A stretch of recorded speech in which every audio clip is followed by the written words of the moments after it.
Okay, so let's remind ourselves what we're doing. So last time we worked on this thing. We worked on this instruction screen. So we figured out, we did the clicking on the instructions button, and so we actually just need to finish making it now.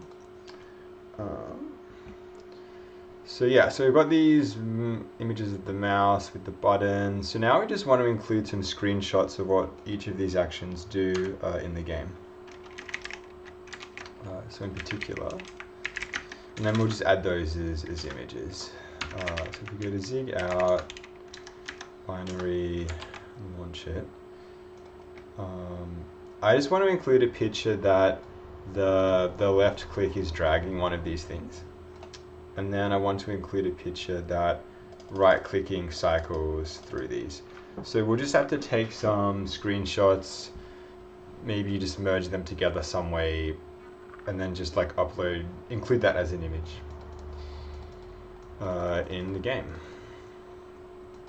So let's just start making some of those now.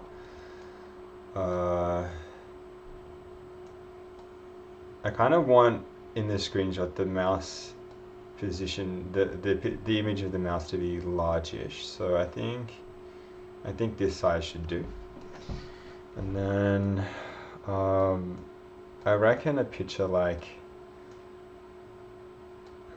an image like this should kind of illustrate what's happening. Maybe something kind of like that. So I think one of the actual like really decent apps from Microsoft, which is the sniffing tool. Okay, if I do like new, like do that, hopefully I can just take like a photo of this, and then let's save this as like left click temp. We'll edit this in GIMP later, and then I also want to have just a series of right click photos. So maybe like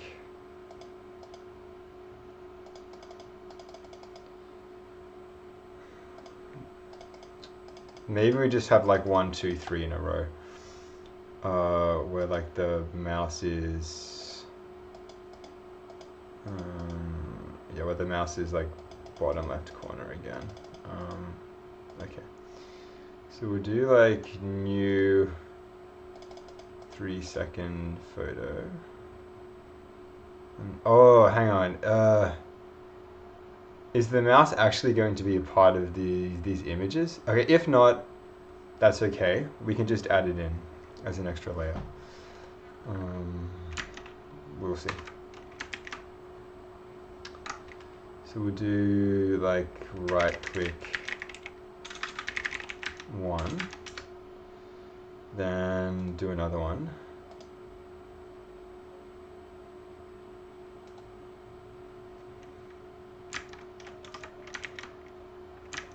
Save. No. Right click 2, and then one more. Like here.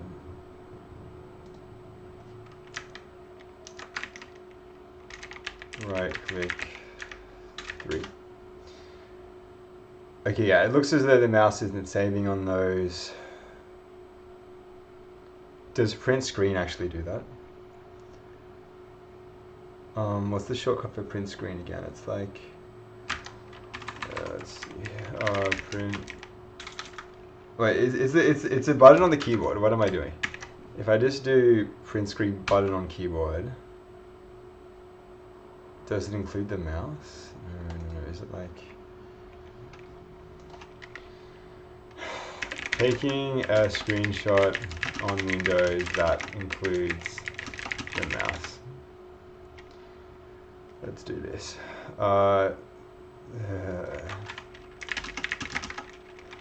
Let's just invoke the LOM.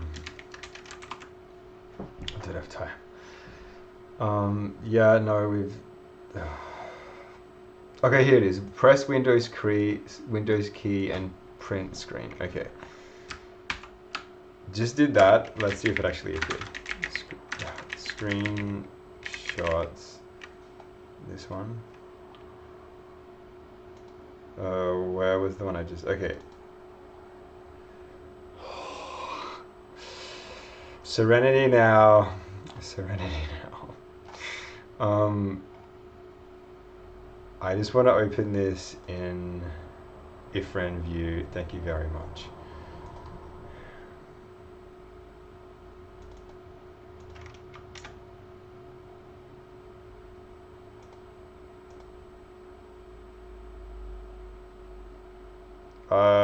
I don't see the mouse on here. Let's just do it here. Okay, that appeared here. Yeah, okay, we're gonna have to add it in, but that's fine. We're gonna have to just manually crop these stuff anyway, so whatever. Meanwhile, let's just do like mouse cursor. Go to Wikimedia Commons. And then just do like mouse cursor.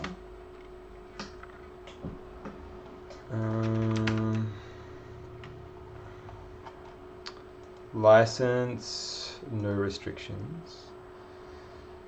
None of these are looking that great.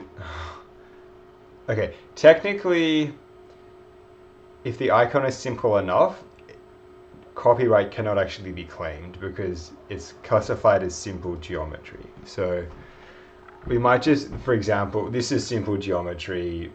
It's not actually, it can't claim to have been copyright. So we might just pick one of these.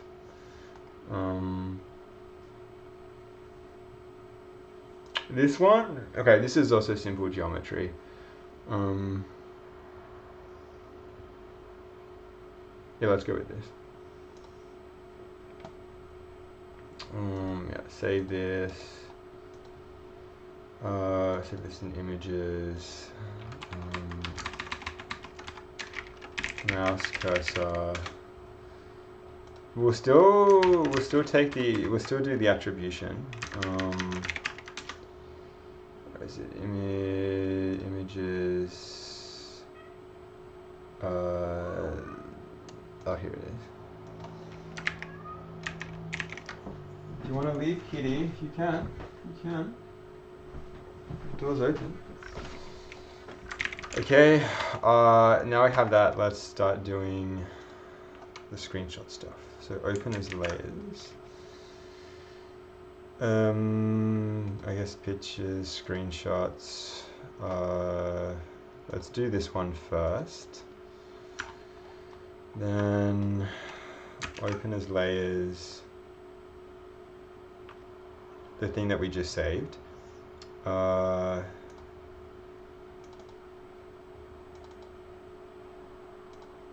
Here.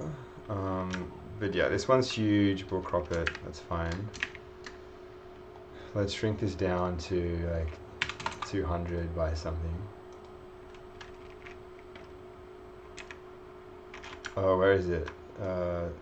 Here.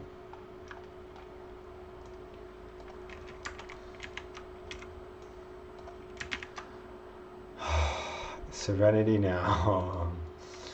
Okay.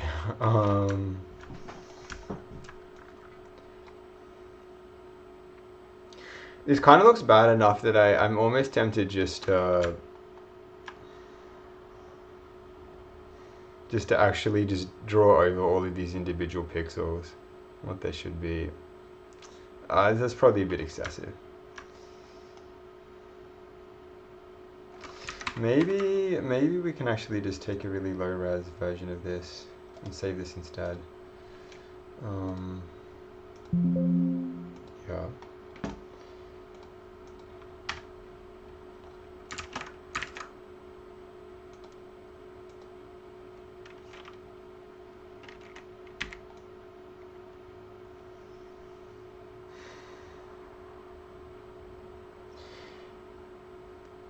The big project is going to be the next project. Let's just deal with this and move on. This one doesn't matter that much. We will do this and move on. So we want to just crop this current layer only. Let's crop this one.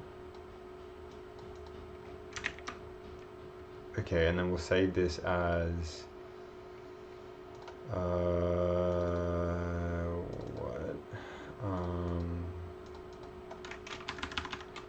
Do like left click image. Then what do we really want to do now? We want to crop the rest of this just to include the important part. So crop like everything here. And we want to shrink this down as well. So scale this to maybe 25. Actually, this is okay. This looks decent. Well, it did a moment ago.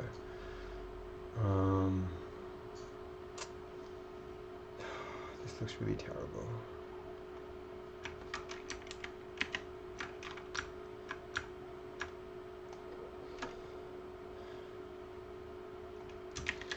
I'm kind of confused why scaling it got rid of all of these. See, like that itself looks fine, and then you hit scale, and then it just becomes not great. Can I adjust exactly how the scale is working here?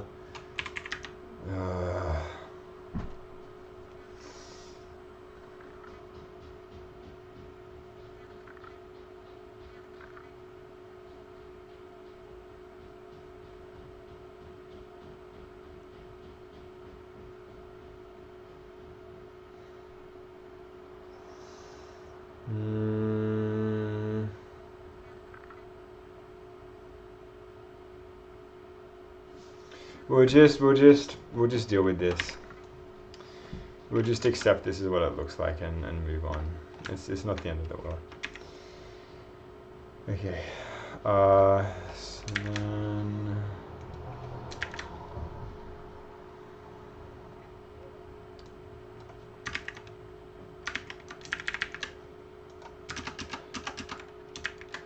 crop, yeah. We'll crop this a bit more to really get the focus on it. So maybe like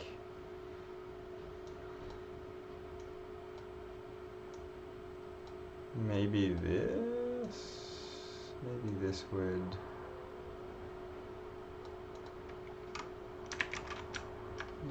do it.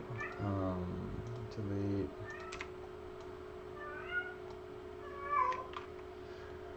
What's the matter, kitty? Things are fine.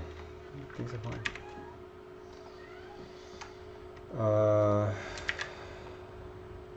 Do this again.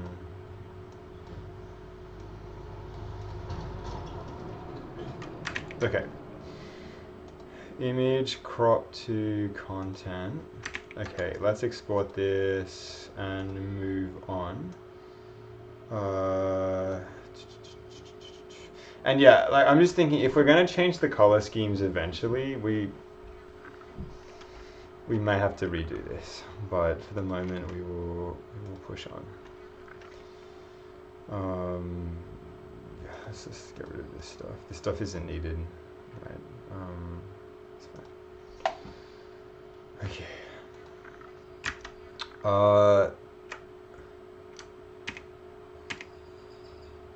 Let's do the right-click one.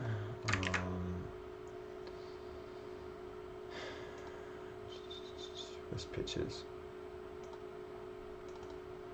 Right-click 1 through to 3. So yeah, all of those are here, and now we do kind of want to crop all of them at once. So crop everything except this kind of region. And then we want to save this as, let's what? Like right click image, then image, no, image crop to content.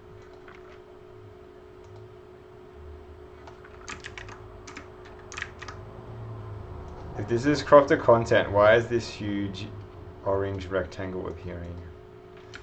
Don't understand.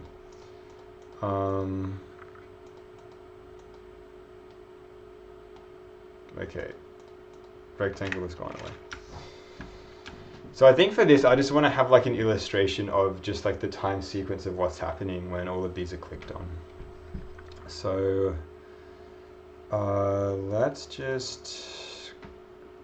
similarly include the mouse cursor from before. We'll scale this down to 50, 25 is too small now. Maybe 50 by maybe 75. We'll go with 50.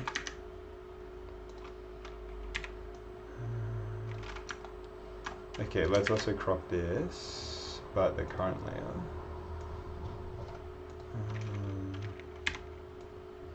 Yeah, maybe we can leave that there. And then, what's that doing?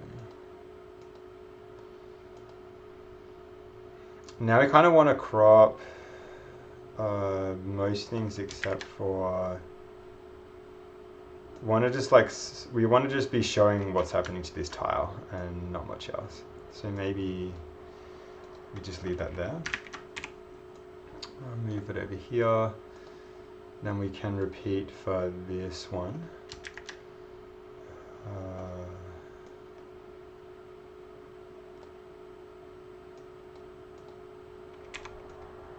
So like up here, and then finally for the top one as well. Okay. Okay, and then yeah, I simply just want like the sequential indication of what's happening with this right click. So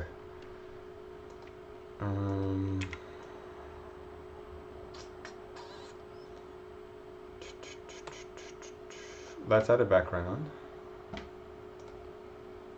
We'll just make it like black, and then this black's a lousy color. We may as well just keep the this like dark gray consistent. Can I pick this one? And then can I color this one? Yep, that's what I wanted. And then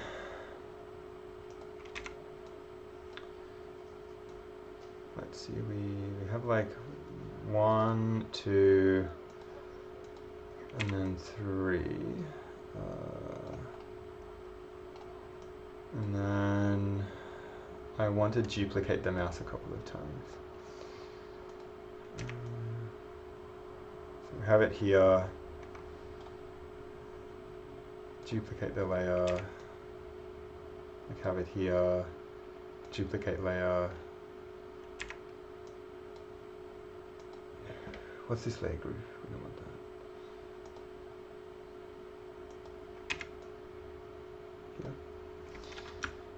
Here. Okay, let's crop everything. Again.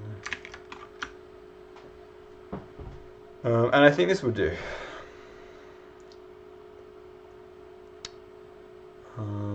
This is illustrating what's happening, right? Unless, actually, I think it's better to have each of these mouse cursors like not overlapping the thing below it, and then we can crop more.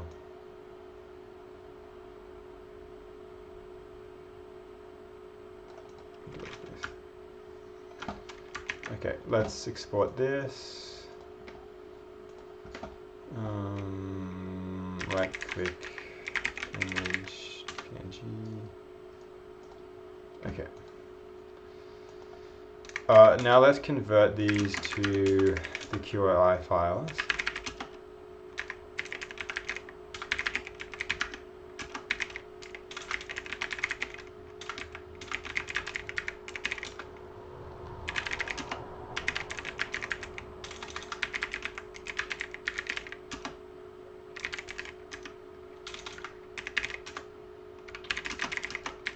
And let's check that these have actually converted.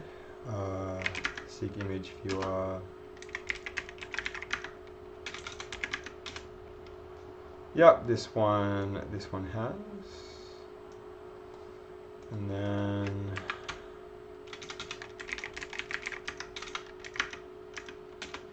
that one has too. Great. We will save them.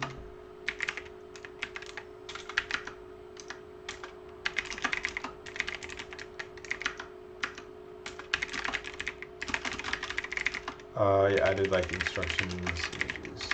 Okay. Now let's get these into the code. Main. Okay. So we want to say like left click QRI is equal to embed file images. Was it left click image? And the same thing but for right click. And then we need to import these.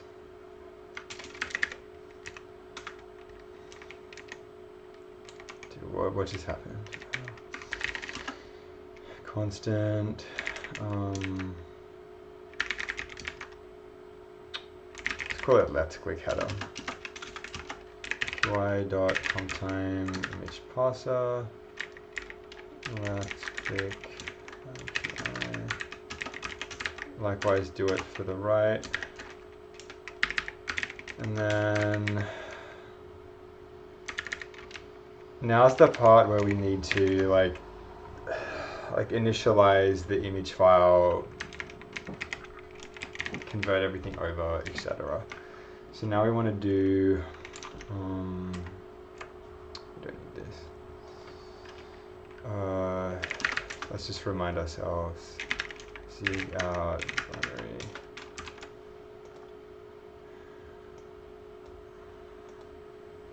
How this stuff works. We want to do a global variable, left click pixels.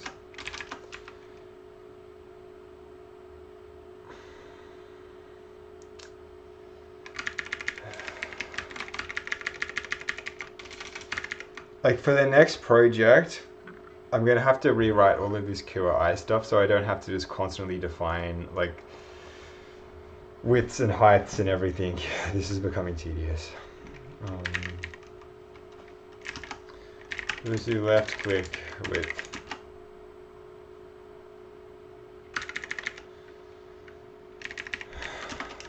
Is equal to convert this left click header dot image width.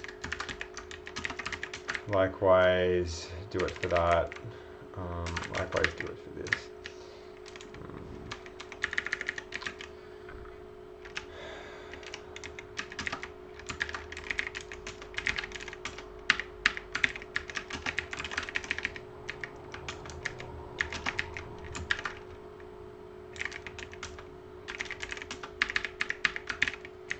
Okay, and then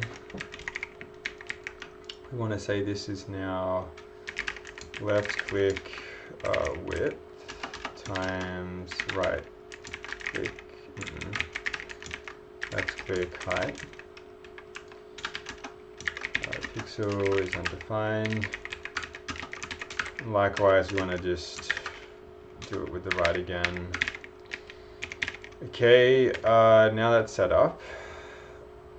Now that we've created, figured out at comp time what the width and stuff is of the image, we need to decode it. So we want to say cure I to pixels. Ooh, yeah, we made space for this. We're decoding. What is it? We're decoding left click cure I and sending it to which has the number of pixels equal to left click width times left click height, and then we're storing this in left click pixels.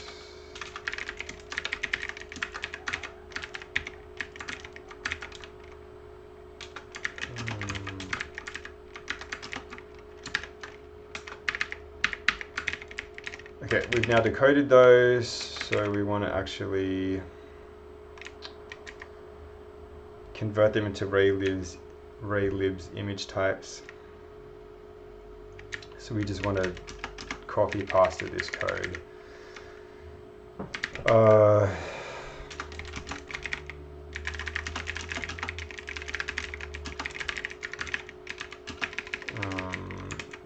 So I think we just literally just copy this twice. So now we want to say for like left click width and for the left click height,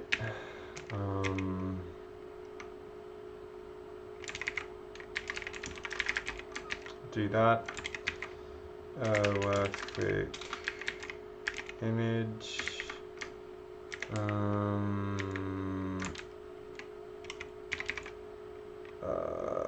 left click pixels, and then we want to do the same thing here. So now we want to replace what? Mouse image with just right click.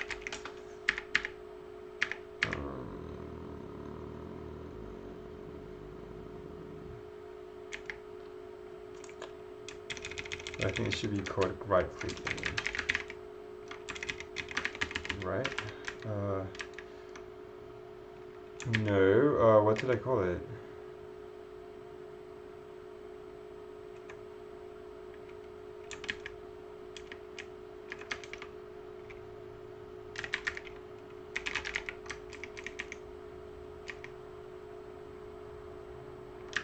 Oh, we didn't initialize these yet. Left click image.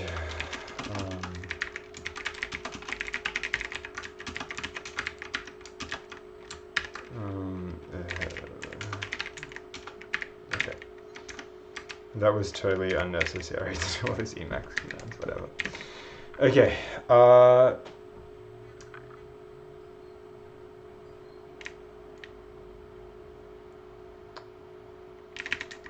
We still need to initialize this. Like for the next project, I have to write something that just automates this. This is like so tedious. rl.gen image color.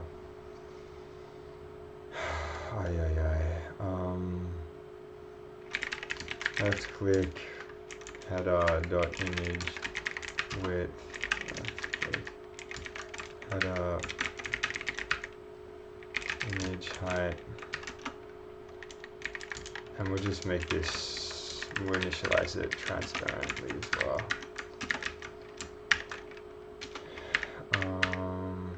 Okay. Hopefully, okay, we then need to draw this stuff. So we go back to render instructions.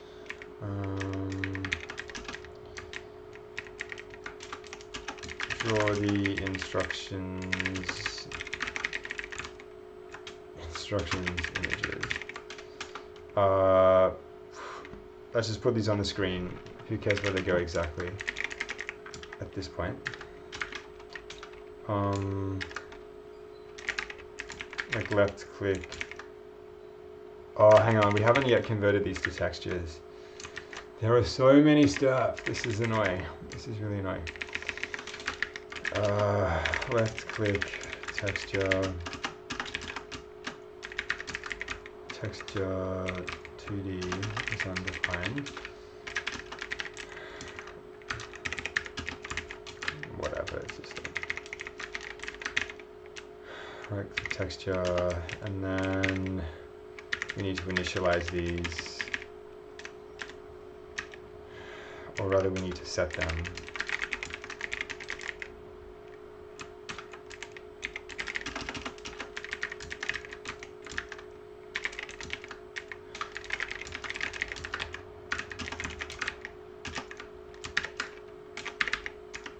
Okay. Maybe now we can actually draw these things. So now I want to say draw texture, left click, texture. Let's just put this at some position, like 500, 500. Let's just draw this at a height of 200. And likewise at maybe 500 and 1000, let's draw the right click version of these. Okay.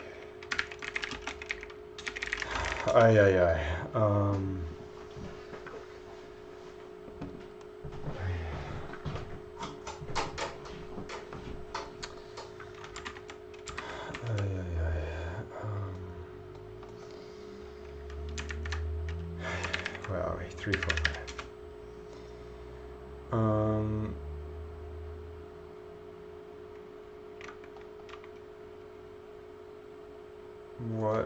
What's not this? Let's click like image width is not supported. Right, because these are meant to be header.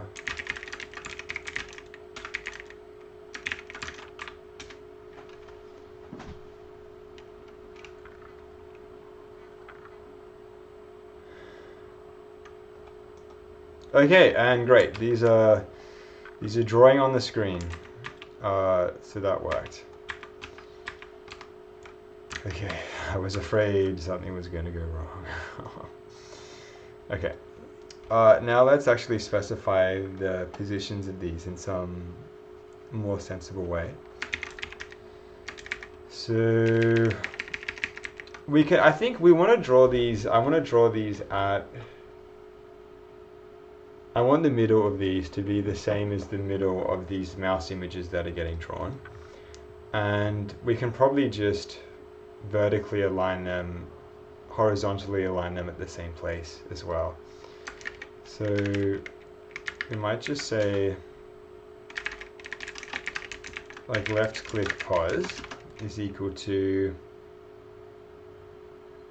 the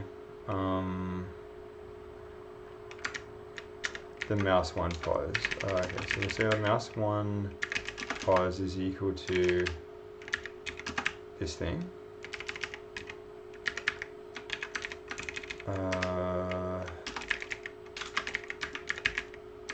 And then likewise, we'll just replace this one with mouse 2 pos.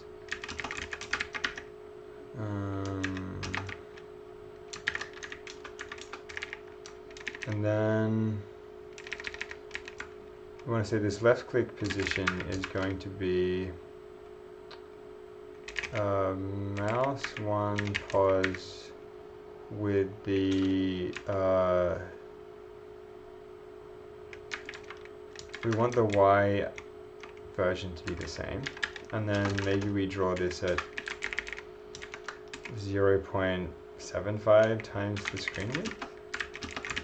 And then likewise for the right click position we can do that.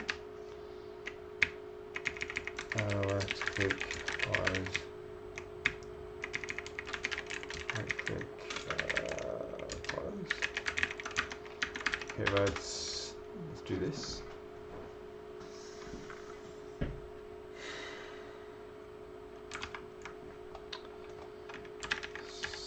725.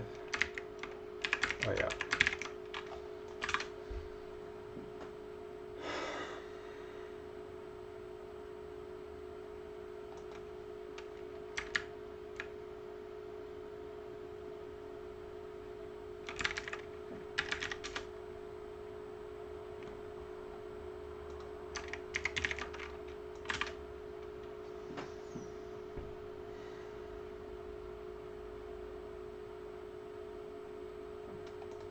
Okay.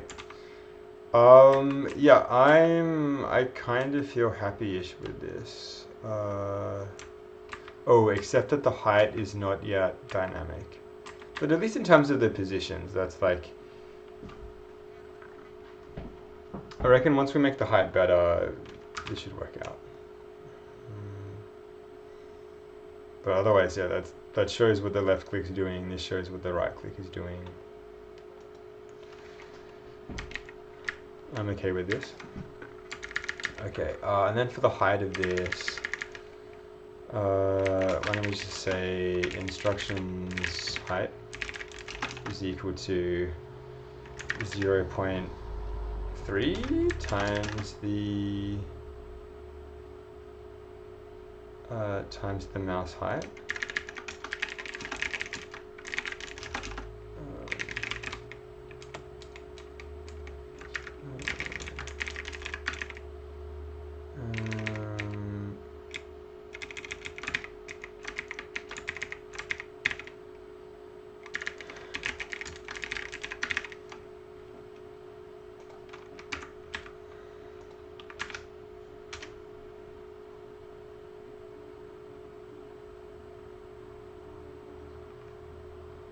Oh, really? Oh, yeah.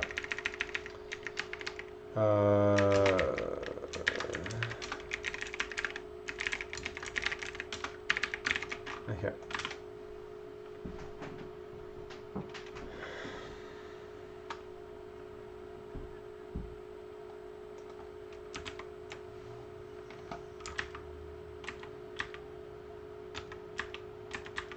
Okay, now like the space between these in this version of the screen looks way too big, and I don't like that.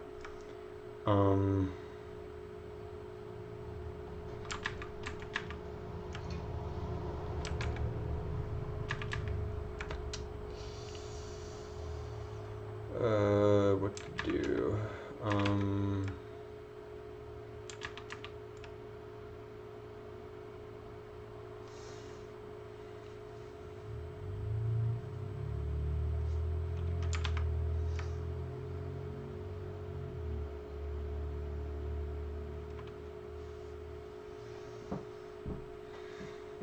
Like, I think this is fine. I think this is fine to move on from. If I was not more excited about the next step, maybe I'd think of some fun way of dealing with this thing here, but it's...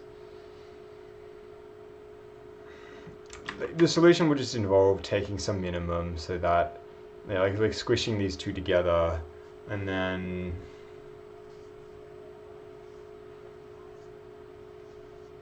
Yeah, we'll move on. This is working. So yeah, let's remind ourselves. Yeah, all of these lines just to draw two images. We're gonna have to fix this in the next version. Yeah, drew. I should say like included instructions images on instruction screen. Oh, I didn't want to add in these XCF things.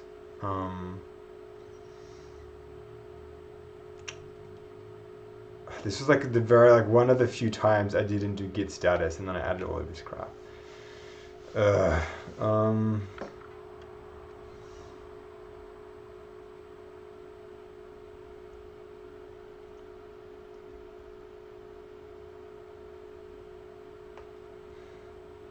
I'm not in the mood to do git stuff as well. It's like about this.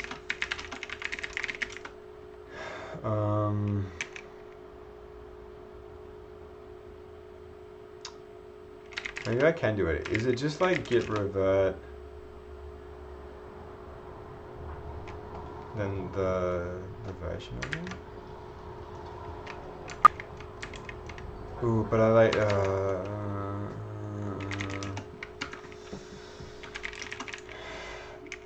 we did just add everything. What did we add?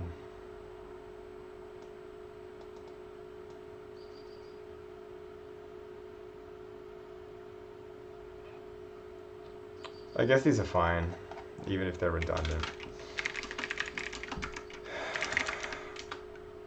Let's just clean this up then. Remove everything that's a PNG file. Remove everything that's a XCF file.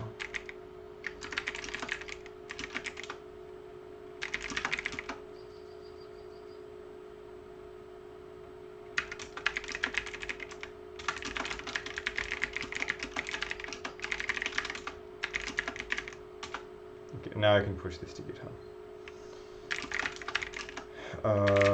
And then, okay, if we were to clean up stuff, that's it, okay. Okay, now we finally need to add in a backwards button. Since there's no way on this to actually get back to the previous menu. So, we'll do this. So really I should now say this is done, add menu button to instructions screen.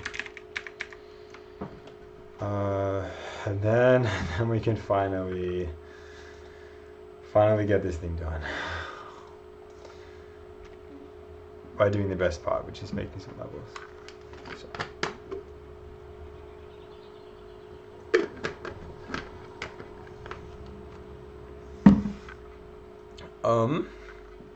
So yeah, button time. So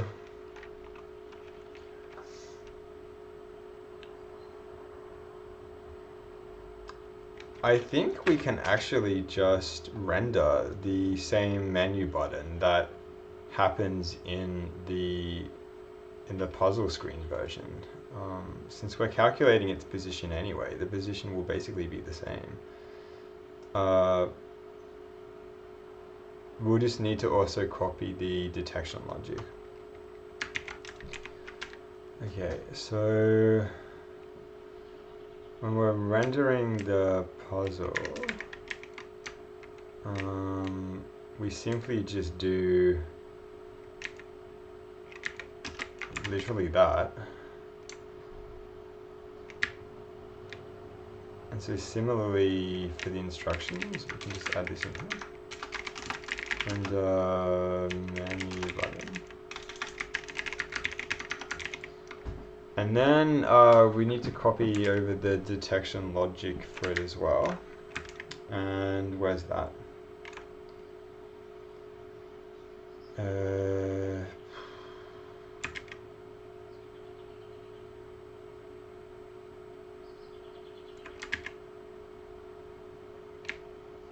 This one here, I think.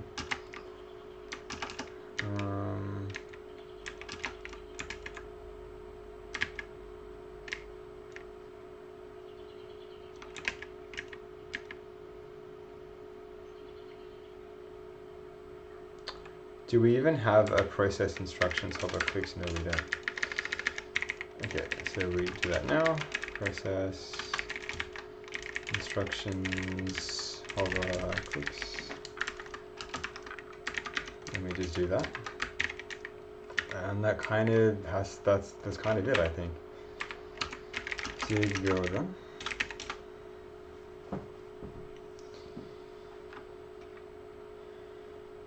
Oh, hang on. We also need to add in what actually happens when it's clicked. That we haven't done. Make click return. Menu.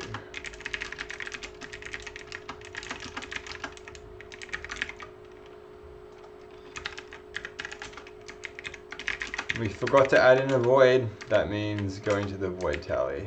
Oh, we're up to 6 now. Okay. Ouch.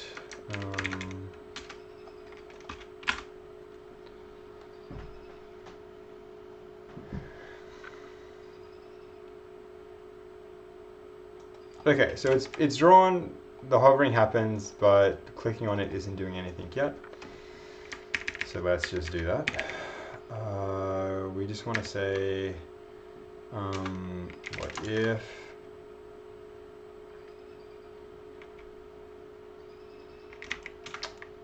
left mouse is down and the left mouse was not down last frame, and the menu return button is currently hovering, then the game mode, is it game mode? Set this to main menu.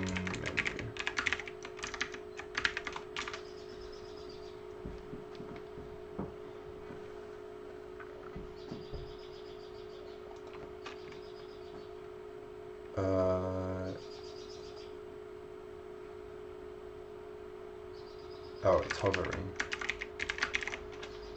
Not hover.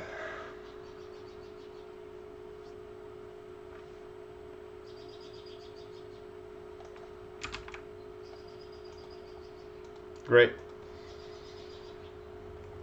The instructions are here. Left click does that, right click does that.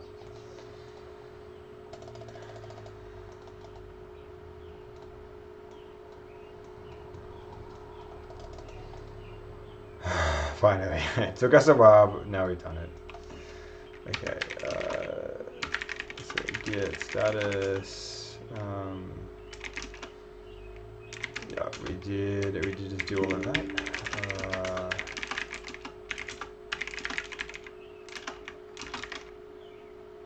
Added menu button to instruction screen. Okay.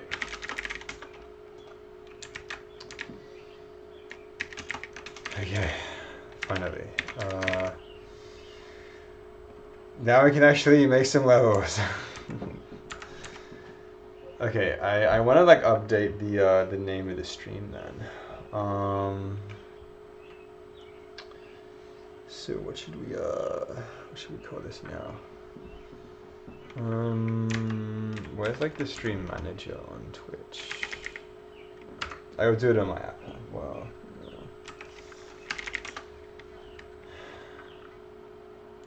Is it like Twitch stream manager? Here it is. We want like edit stream info.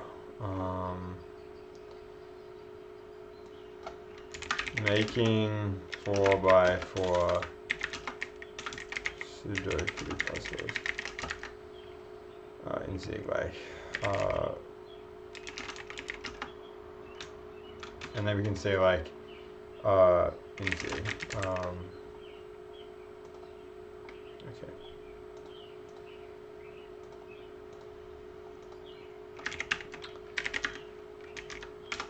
Okay. Zig builder. Okay, so let's do this. So let's just like make 10 levels in this game, or just a couple. And what the first one should be. The first level should kind of like indicate what the rule is, and not have too many options for what can be done. So I think there should be at least a single row with 1, 2, 3, 4. At least one column with 1, 2, 3, 4. And then some spots to add in other stuff. So maybe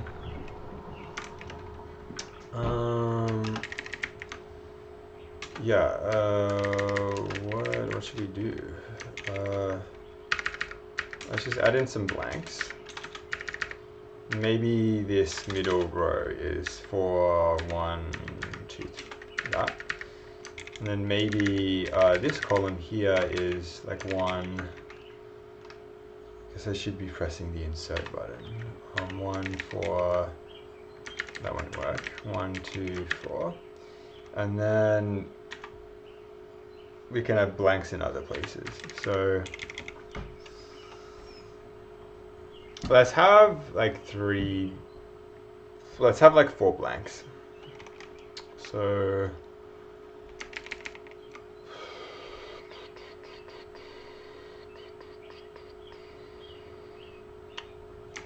this one would be a 1.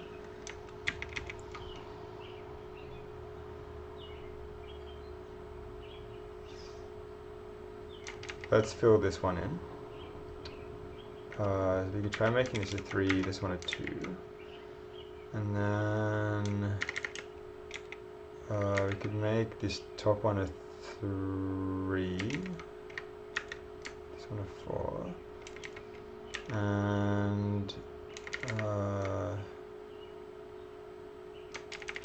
let's see, 1, 2, 3, 4, 1, 2, 3, 4, 1, 2, 3, 4.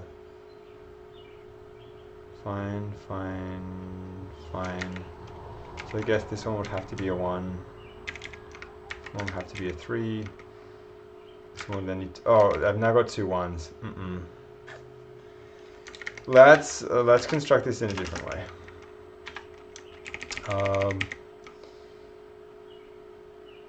Let's like fill up a grid completely and then start adding in some blanks. So maybe we honestly start with 1, 2, 3, 4, and then can I do 4, 4, 4, 3, 2, 1? What could we do now?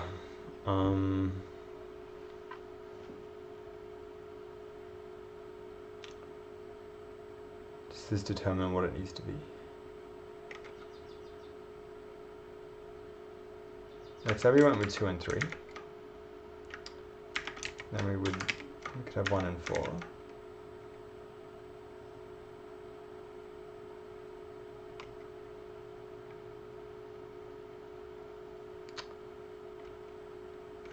But 3 and 4, 3, and then 1, 2. I think this should work. Columns are fine, or rather the rows are fine.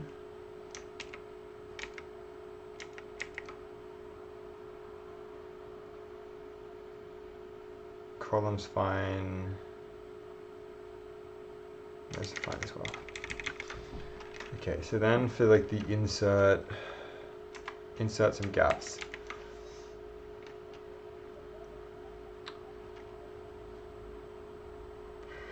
Why don't we do gap here, gap here,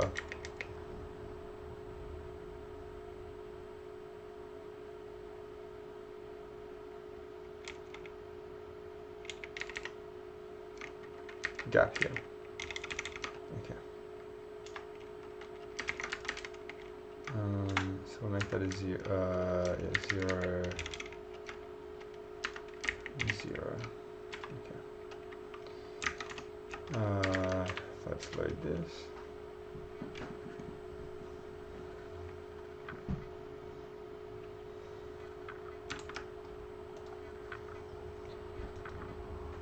So yeah.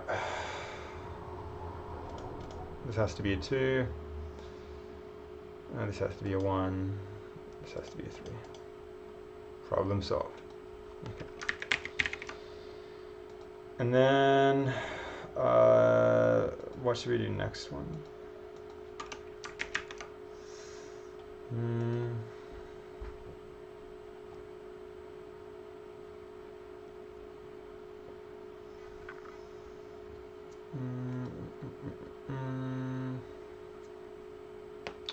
Is this one even solvable?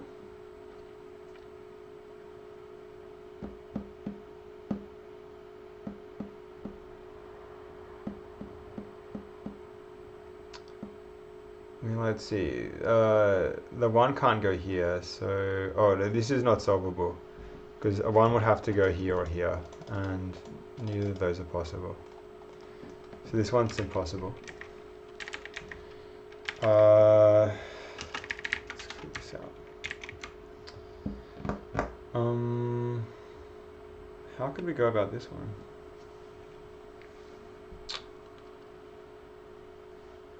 Like, I generally want the difficulty to increase with these.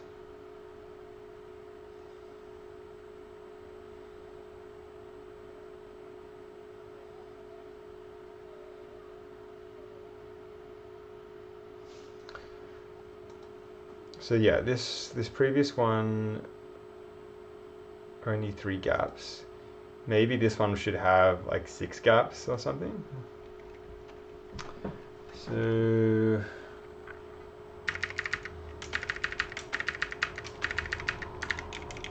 let's say we just like actually filled this up organically. So have like 3, 1, 4, 2.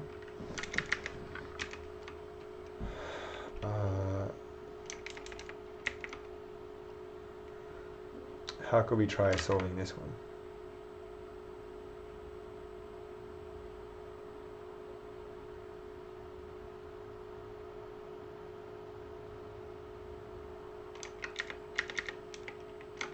Try having a 4 there. Then this would mean a, let's see, a 2 is here. That would make that a 3.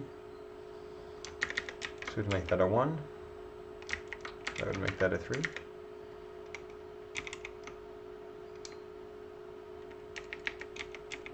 That would make that a 2, 4, yeah, 1,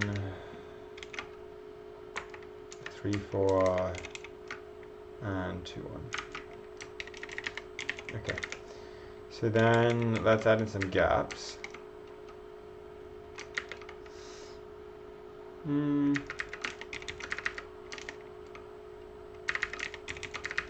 Like, would this be too hard as a level? Is this one solvable?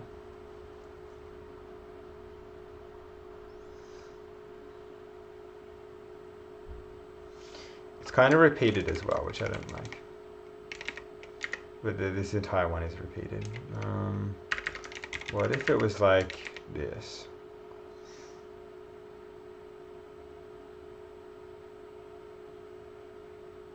Still straightforwards.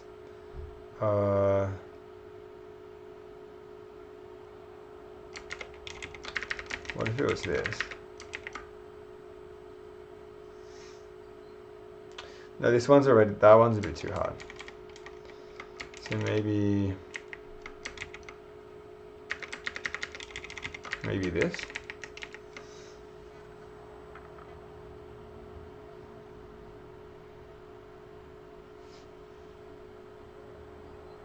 So you can fill these in instantly, and then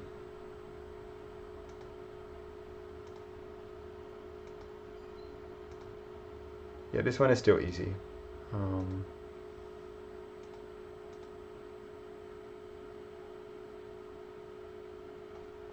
But I think this is fine for like a level 2. Give this a spin. Oh, it's going to complain. The parser is going to say, what are these? 0, 0, 0, 0.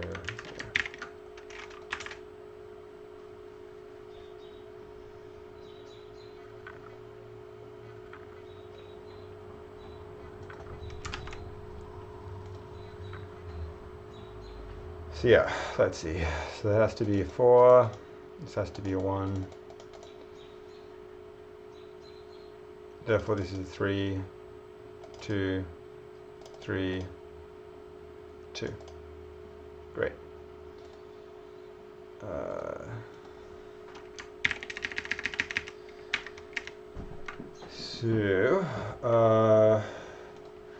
I kind of want to do in this one this idea of just having two empty columns in the middle and figuring out what the rest of things are.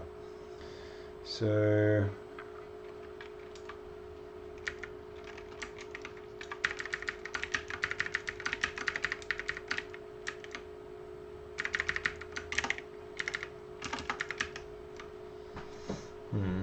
So let's do like 3, 2, 4, 1. What else could this be? Say 1, 4, 2, 3. If we had a 2 here, then I would force a 2 here. And then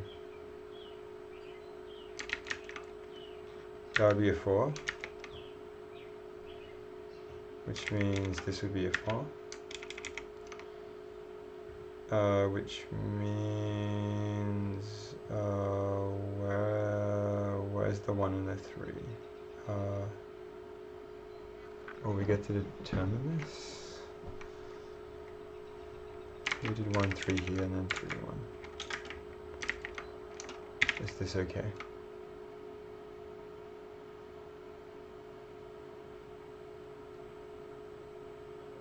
I think that's fine. Okay, so now let's place some holes in this.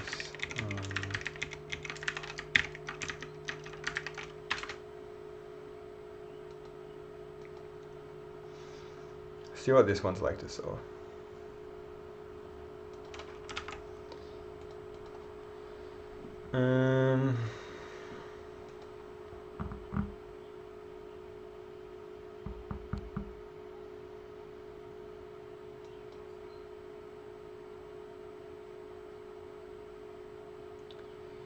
Yeah, there's kind of no place to start in this immediately, I think.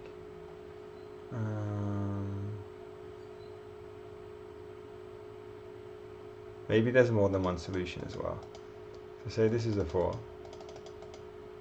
This is a 2, therefore this. And then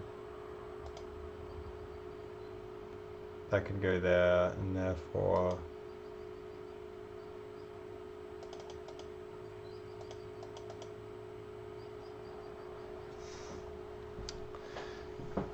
it feels like this has too many solutions though.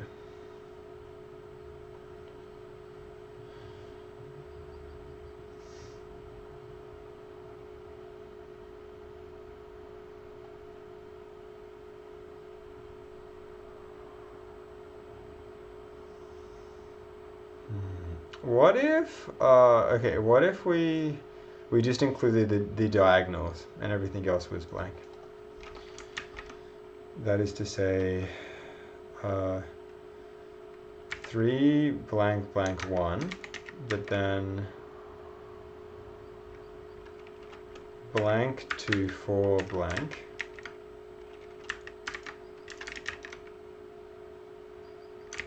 This instead.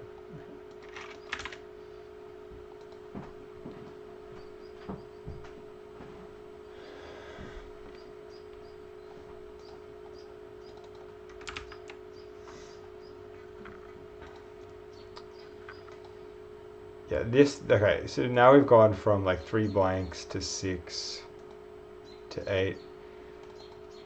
This one's like extremely straightforward. This one's still straightforward. This one a bit of ambiguity, but I think there may be more of a unique solution here.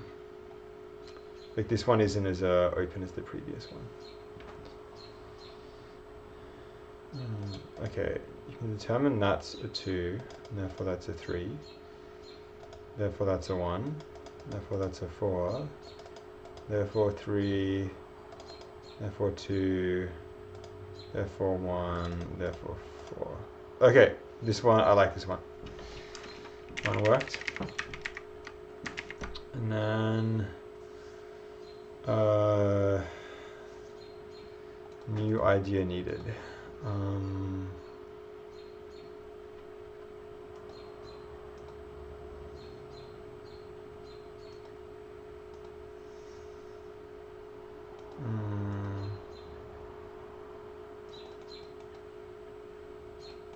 This kind of looks the same as the previous one.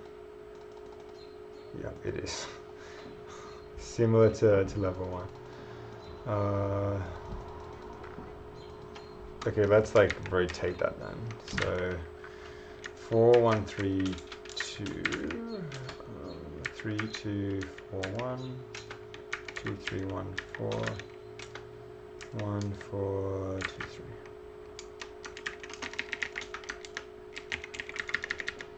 Let's insert some more gaps.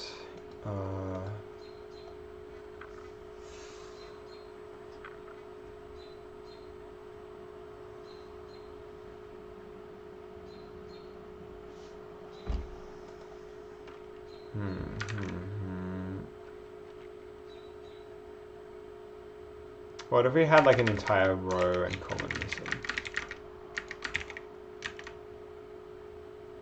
Stuff could still be figured out this way. So then what if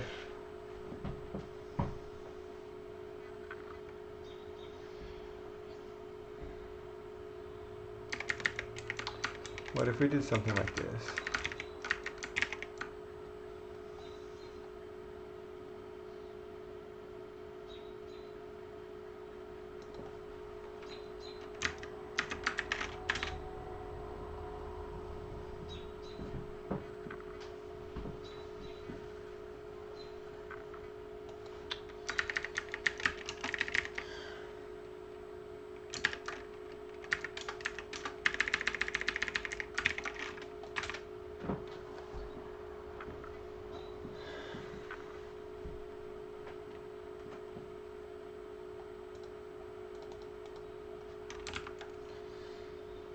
Then what? Okay, this has to be 3, this has to be 4, and then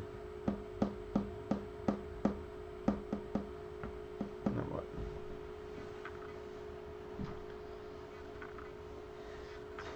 We have 1 and 4 here. Can these go anywhere? We have 2 and 1 here. Again, can these go anywhere?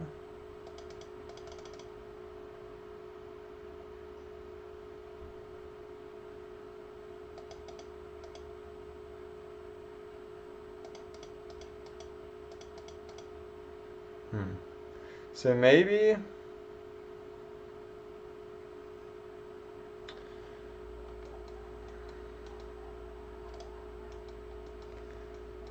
maybe we do this then.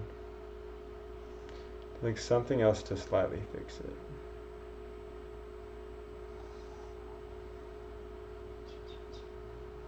Okay, say that was there.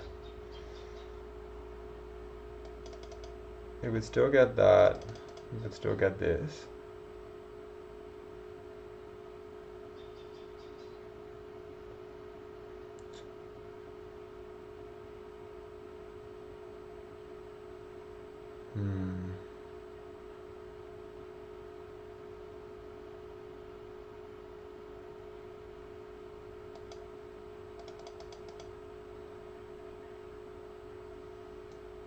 Can we do this as well?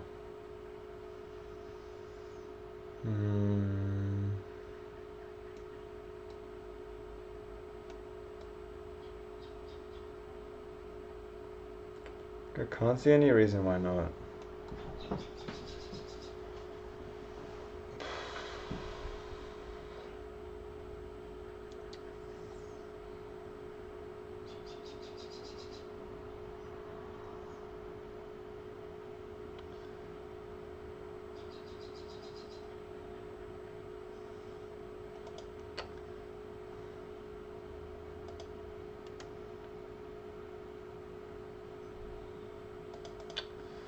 Like something like this would feel too easy since these top left and then these bottom right are automatically fixed, but the rest of them not.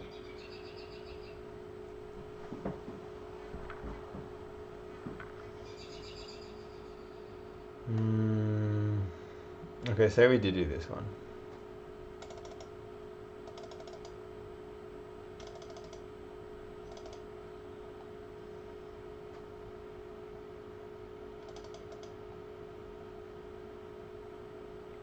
Actually, maybe this is fine.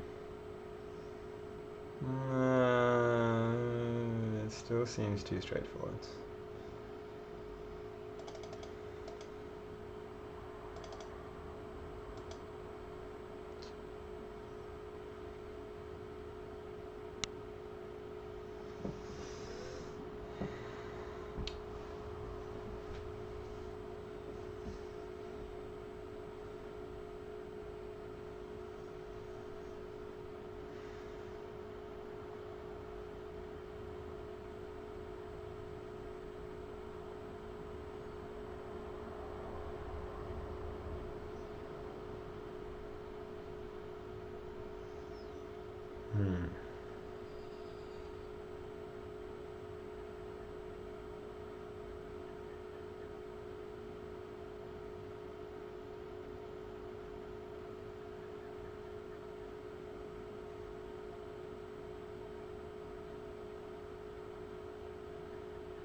Okay, so actually this one, we can get rid of this one. This one is not needed.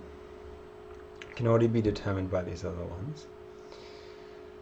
And then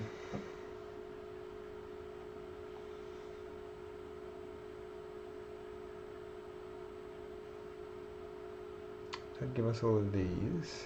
And then maybe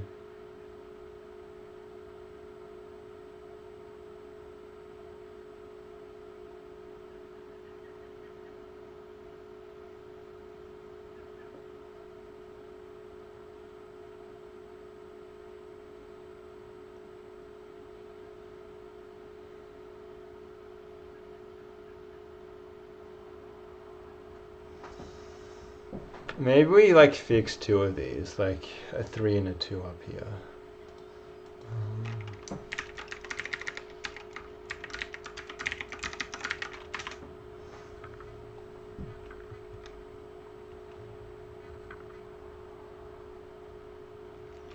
It shouldn't be taking this long to compile. Yeah, okay, so then this has to be 1, 3, 4. Then this is at least a bit more fixed, but still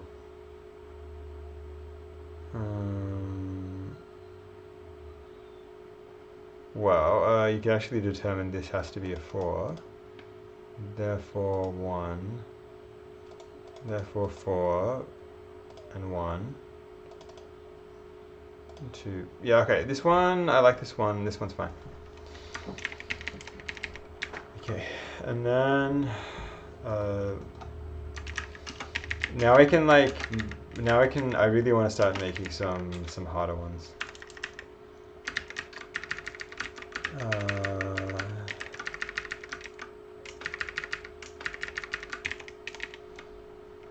Like maybe this one is just like,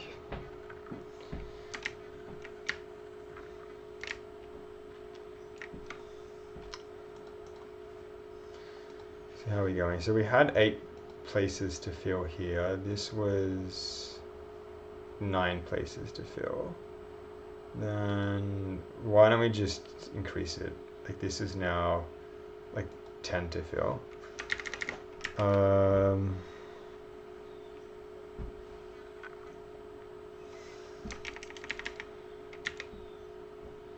Maybe for this one we just provide where the ones are. 1 here, 1. 4, 1. And then like we sprinkle in something else. So like we like fill in two more options.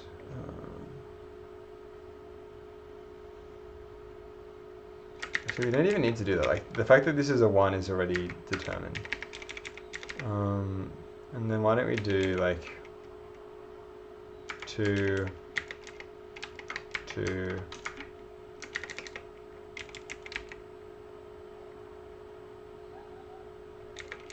2.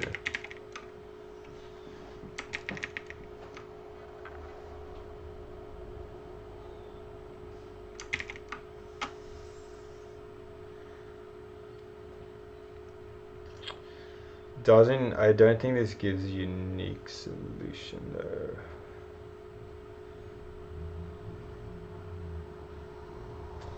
Yeah.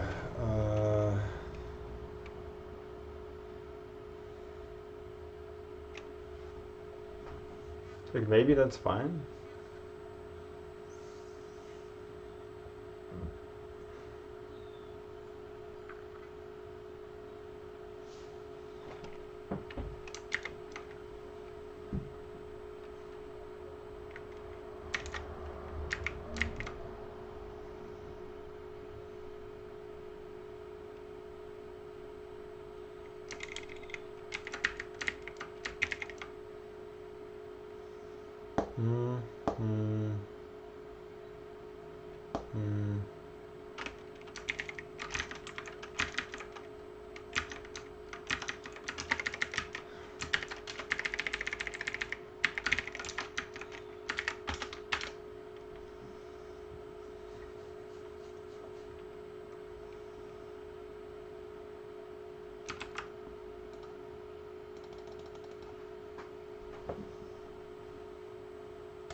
For 1, therefore 1.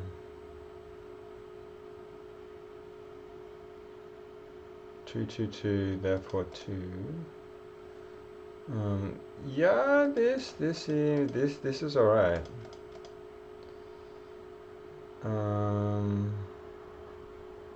Okay, then we need to place what 3 and 4 here.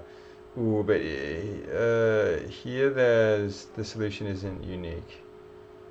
Like we can, whenever we place 3 and 4 here, it's going to determine something else. So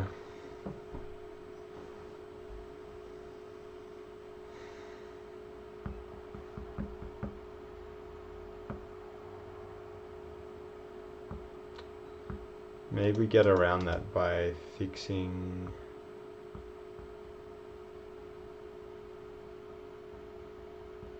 a 3 here.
What if we did something a bit different?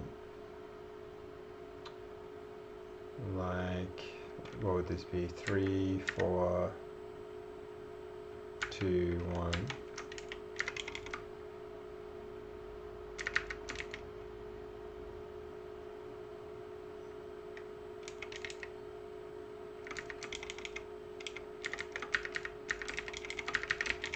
About something like that.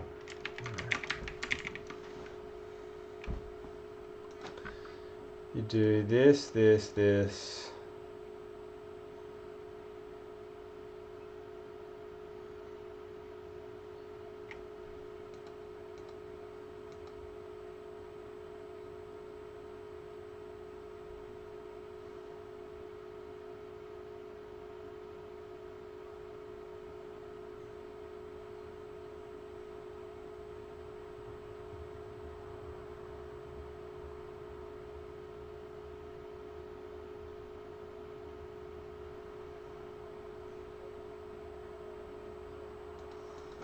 I'm liking the idea of something like this more.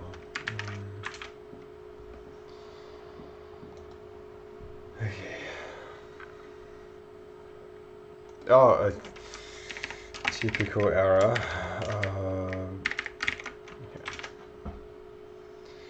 I'm kind of just tempted to go into the parser and say if you see like a dot, replace it with a 0.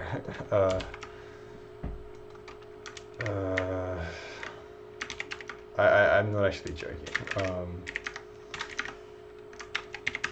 Oh, where did we do this? Where's this parser?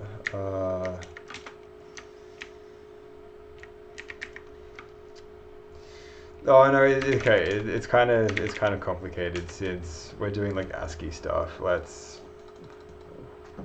I'll deal with it for a little while longer. Okay, so this would be a 1, therefore a 2, therefore a 3. But then at this point, maybe it looks like there could be more than one solution. So we need a 1 and a 2 up here. And then this one would fix, any choice up here would fix this stuff. And then what, 2, 2, 2, that would have to be a 2. 1, 1, 1, this would need to, this would need to be a 1, so this would, no, this would have to be a 1. Therefore 3, therefore 4. So this one could kind of work with this assumption that this up here was a 2.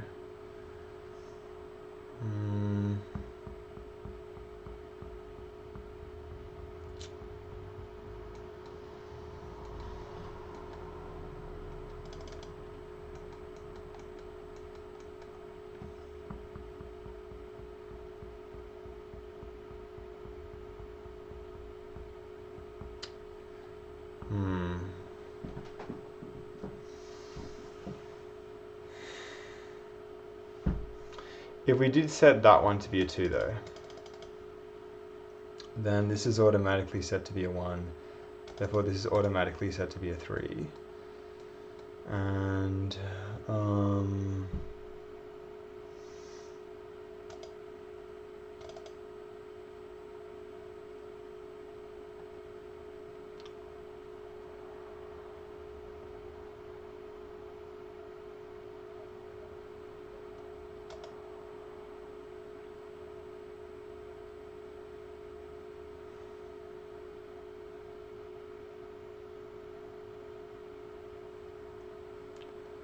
yeah, like we do get a unique solution.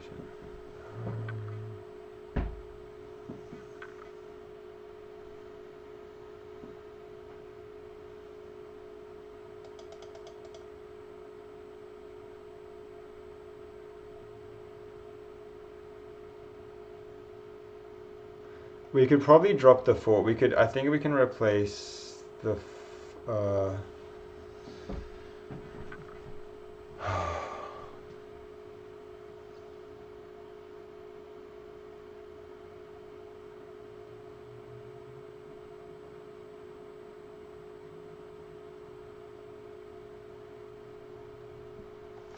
No, okay.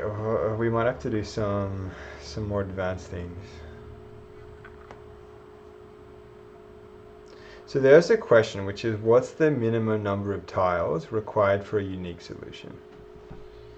I think that's kind of at the level which we're at this point.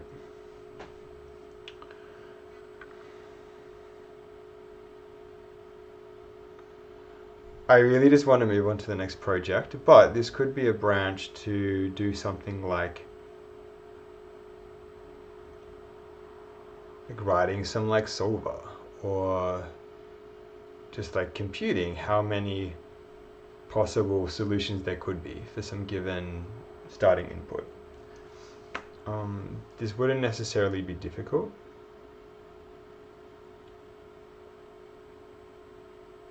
But it would take a couple hours, I think. What are we? We're up to 1.5 hours now.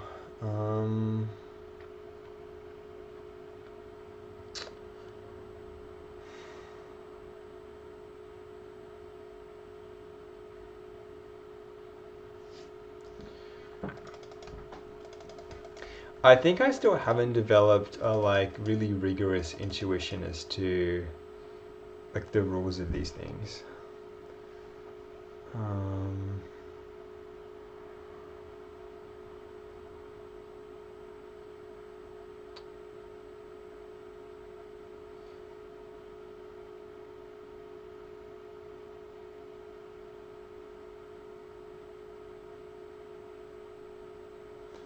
Yeah, let's try again.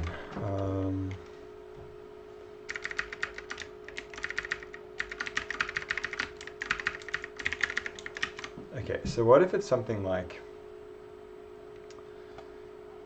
we like fill in we start off with some of the ones like we had before. So like 1, 1, 1. That tells us where the next one is.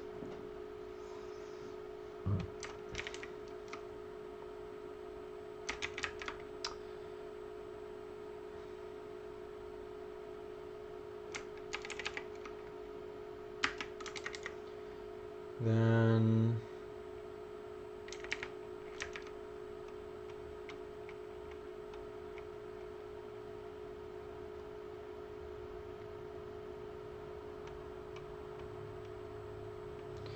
maybe we could then, from this placement, figure out where something else is. So maybe it's like there was ambiguity if the 2 goes here or here. Okay, and that would happen if there was, say, like a 2 here and then like a 2 up here.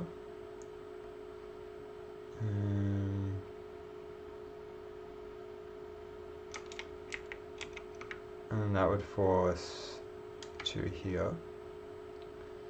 And then at this point, I think if we have like a single 3 somewhere, the rest,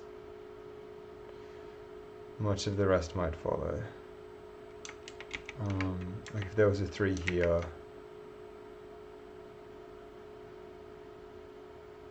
yeah, okay, so let's try that one. So, get rid of that too.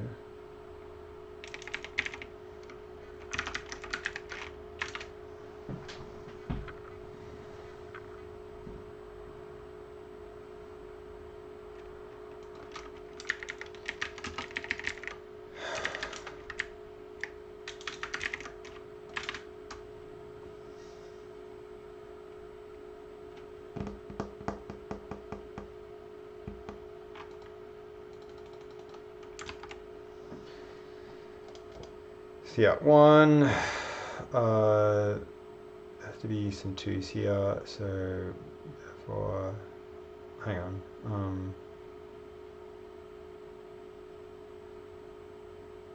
yeah. Okay, then therefore this, therefore that, so that,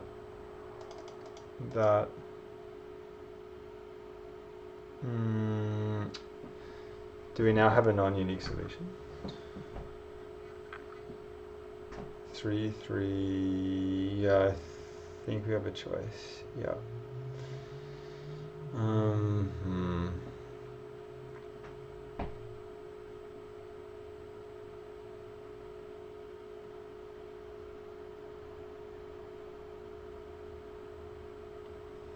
So maybe if we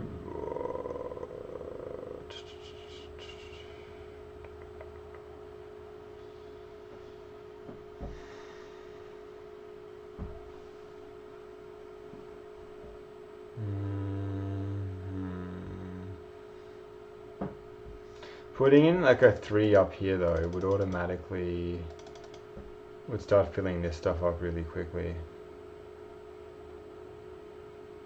Maybe that's okay.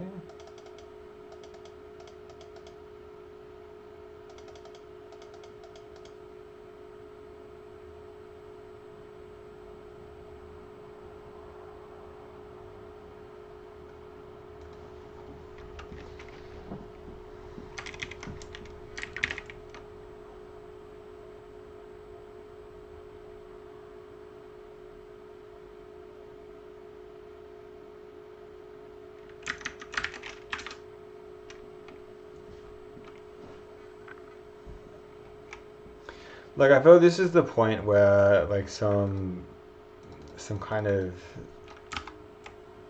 some research is needed.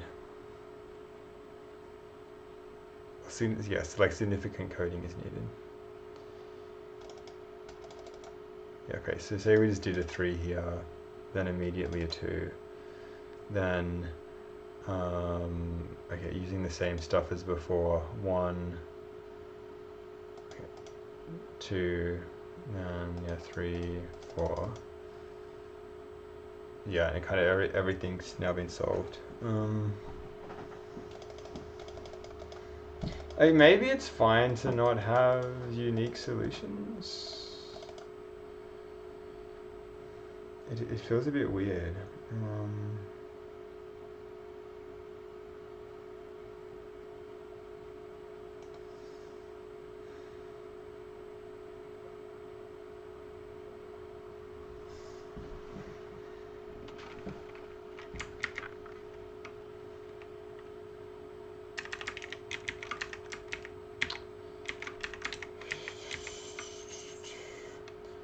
See, if we just start off with that, we have to have that there.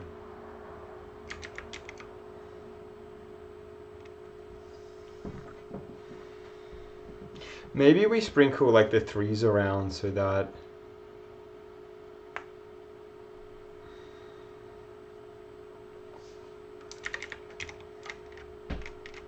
so we had a 3 there, another 3 here,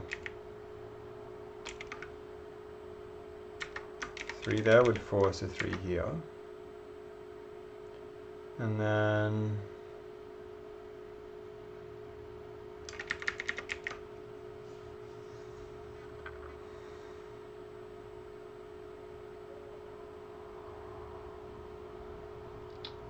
perhaps it's a single 4 somewhere.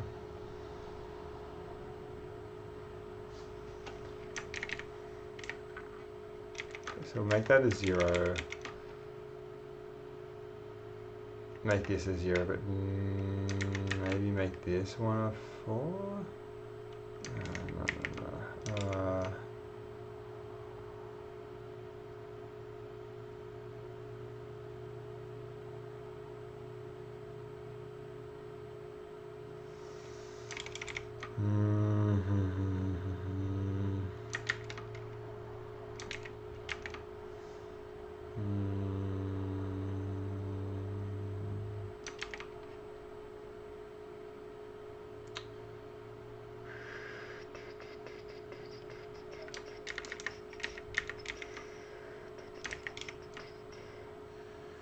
What if we did the 4 here?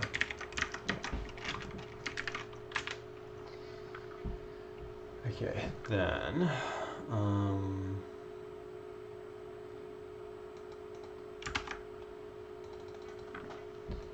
okay, we go 1, 3 through 3, 3. Then this would have to be 2. This would have to be 2 as well. So now we've got 4, 2, 4, 2, 4. I mean, hey, this kind of works. I really want to just make a puzzle that has 6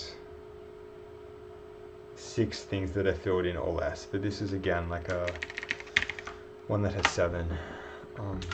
So okay, this is under the assumption it even is possible to create a level that has 6 tiles filled in and everything else is blank, that has a unique solution.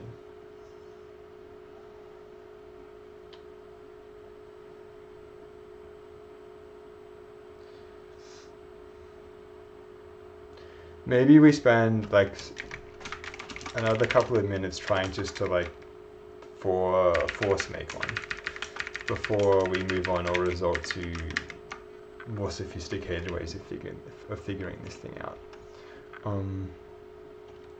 Say we had something like 1, 2, 3, and then like this would determine this one. then like we kind of like we somehow want to maximize. We want to maximize the placements of the ones that we do fill in to like determine other spots as much as possible. So if that's a 4, that would determine that. And then this gives us 2 other numbers to place. So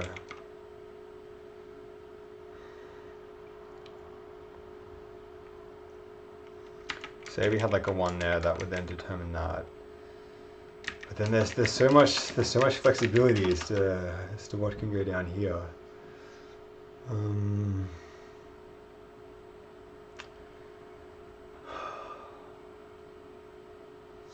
Okay, maybe. Okay, thinking again of like the maximizing the stuff. If these are filled in, like a number anywhere along here would determine the one above it immediately. So then maybe that could be enough. Especially if we made one of these like a 1. Okay, so say we like chose that one to be a 1, then we would know what this is. We'd then know this would have to be a 1 down here. Okay, we know what that is. We then know what that is. But now we kind of have these options again.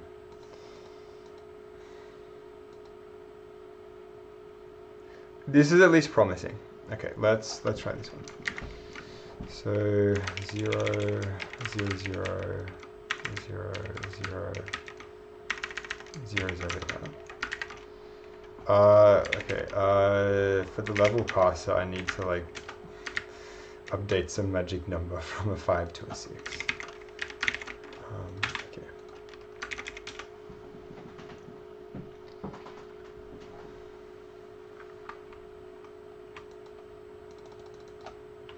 Okay, so yeah, so we'd have 4 here, 2, 3, 4, then 1, 1, 1, so 1, 3, 3. So yeah, these are the 3s. What about the 2s? It's a 4. Yeah, so we get left with 2, 3 here, and then 2, 3 here again. So like any choice of a 2 here would determine everything else, but then a choice of a 3 here would also determine everything else and make other stuff work as well, I think. So yeah, so this seems to kind of be like some naive limit. 6 squares, 7 squares seems to, 7 fixed squares for a unique solution seems to be a limit. But like really? Is this really it?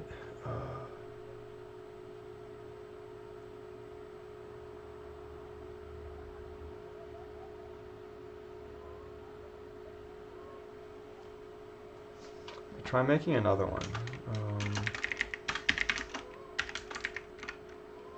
So what if it's something like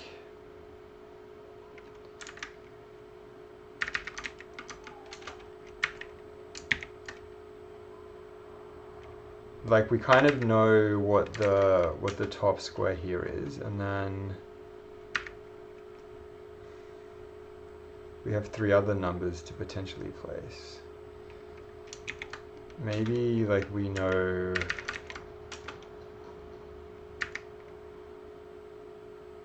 yeah, we said like that's a 4, then that determines this, and then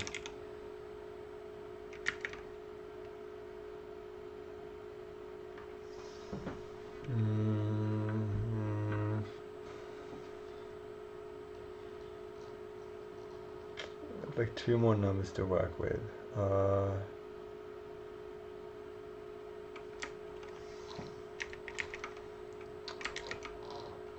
Like maybe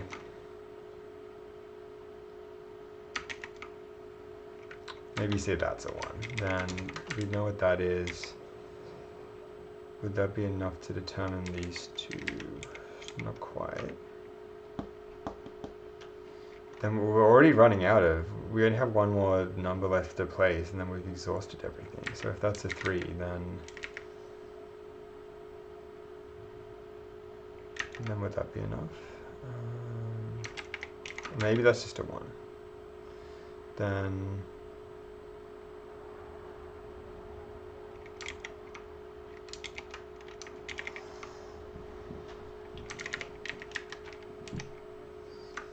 what would this actually be? This would actually be a 4, therefore a 2.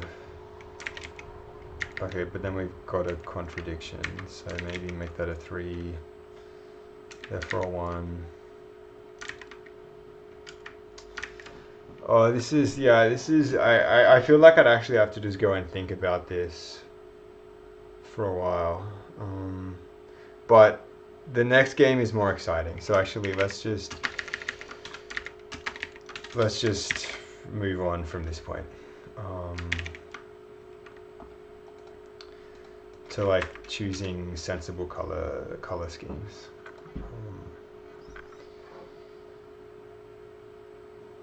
Okay, yeah, it's like, it's kind of working. That's fine. So, yeah. Let's add everything. Like added some better levels. Okay.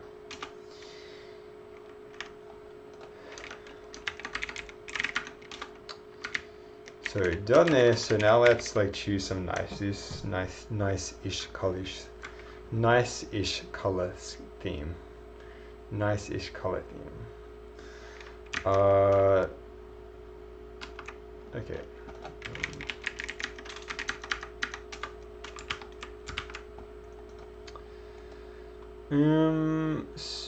So what's the way to do this? We could go to like lo-fi again and just use some colors there.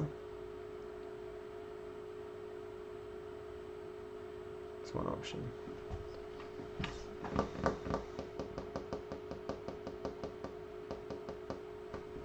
Try that. It's like lowspec.com, I think. Like low spec. Yeah, here it is. Gallery.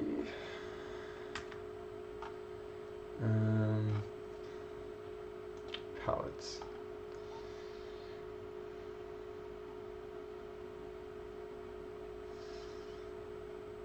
This one could be alright.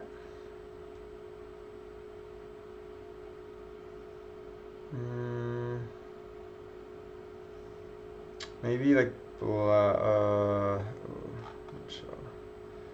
This one, no.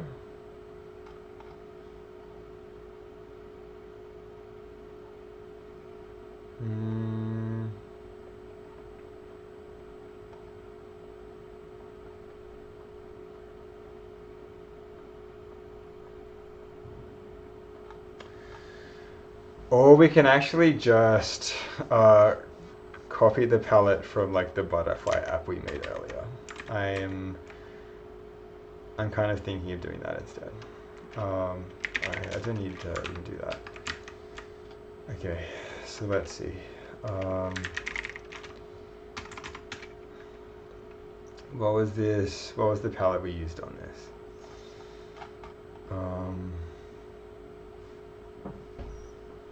Oh, how would we apply this palette? So instead of this light gray, we could just use this light blue.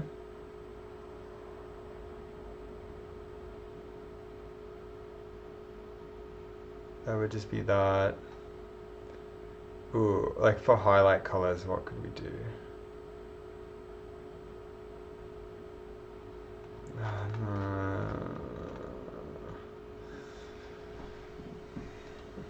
No, we should do something a bit different, because this is already like a really minimal color palette. I kind of like the ones in this, to be honest. Yeah, the one that's being advertised here is a good ad.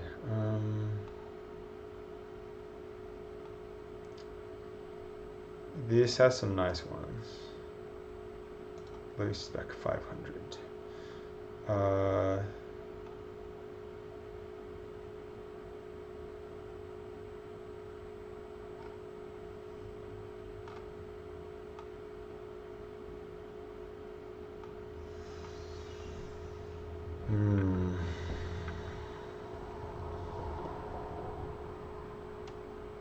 Okay, let's start doing something with this. Start doing some tests. So if we open up any of these, let's start.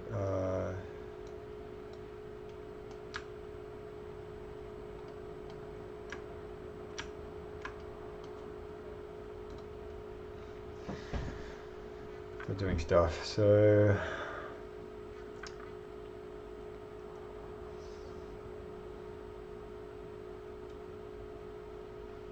there's too many to choose from here. This is, I'm like being paralyzed by choices now.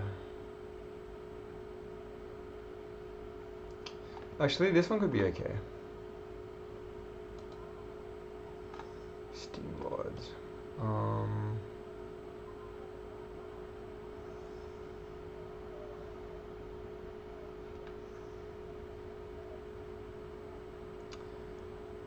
Okay, if we do like color picker, what is it?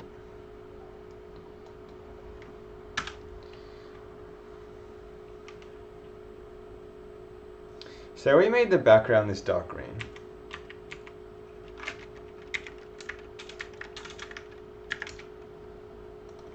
Like, what would this look like? And then, which is better. This already looks better. And then maybe we made,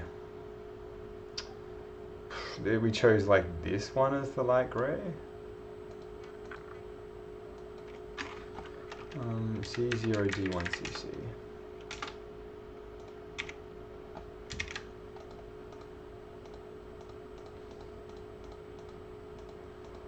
Like, I think this, I'm happier with this. And then, yeah, we get like, I guess that one too. And then, yeah, this dark gray here, a bit not good. And the black as well, we could probably change with this one. So maybe 17, 0, E19.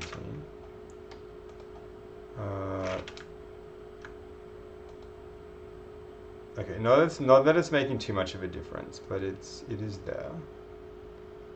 No. Okay. And then for this like dark gray, what would be a suitable choice there?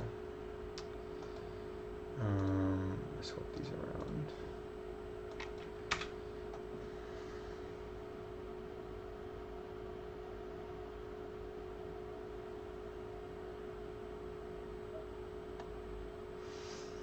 Maybe this one, this 7C.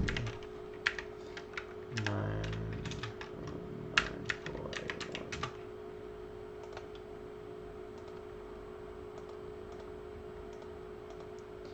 Yeah, this already looks miles better than what was there before.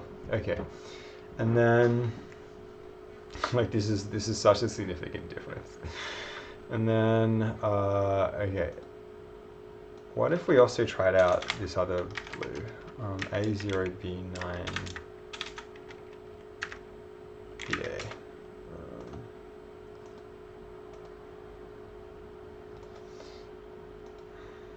Nah, this is a bit too subtle. It's a bit too difficult to distinguish that these ones are fixed versus the other ones. Okay, we'll stick with that blue, and then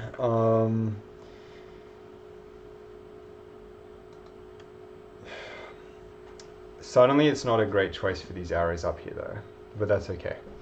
Let's plenty of other arrow colors we could choose. So what about this one? For those light green, 4F7754.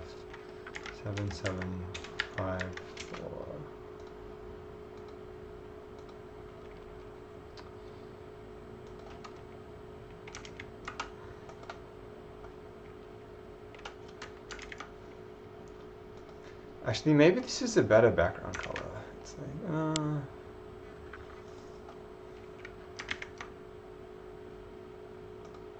I kind of like it a bit lighter, like this, to be honest. Okay, yeah, we'll stick with this, and then maybe we make these arrows the darker one instead. Basically, eyedrop. Can I eyedrop that?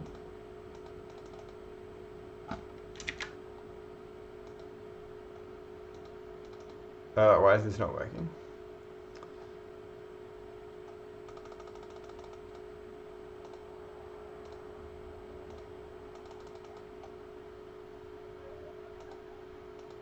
Okay.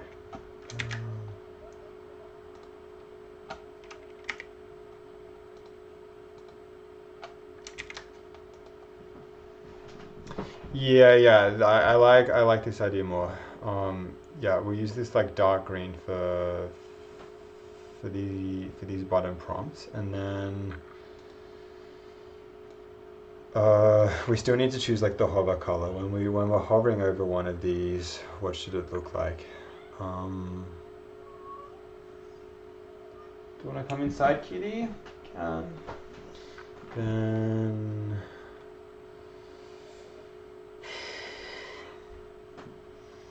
maybe this gold. So what's this? Snap, please. 77744F. What does this look like? Not the biggest fan. What about A19F77C?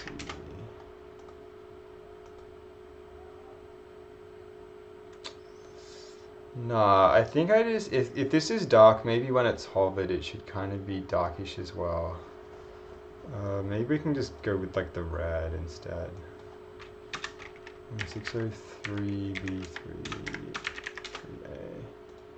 What would that look like? More of a fan of that.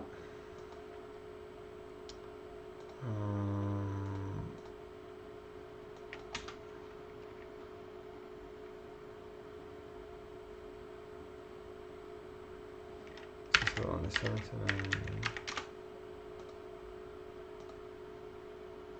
But that could actually work too. Maybe this one is better. Okay. Yeah, so what were these final choices we would have had then? So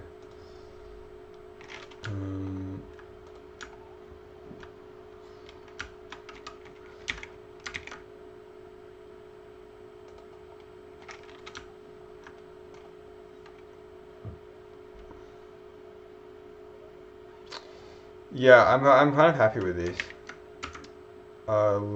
Let's actually get these into the code then.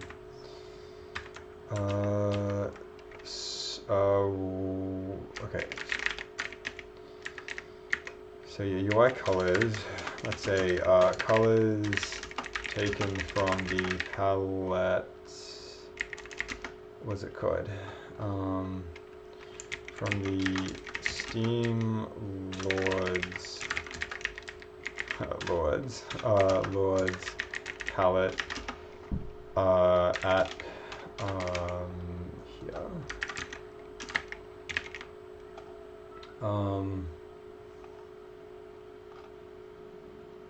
We should maybe like donate to this as well.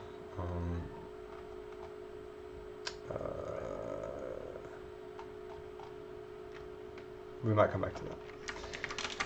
Okay, so what were the colors we chose? We want we wanted this light green, this dark green. Yeah, this one, that one, this one, this one, and this one. Okay. So, so we do. Let's do like light green is equal to something, and then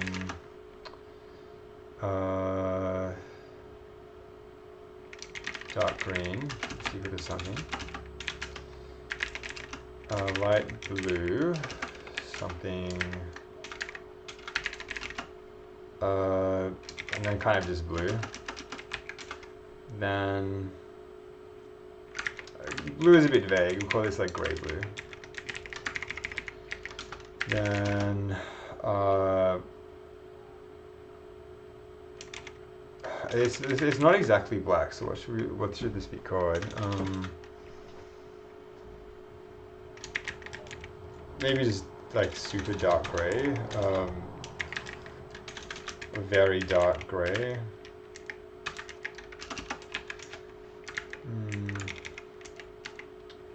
Or maybe just like black too. Okay. And then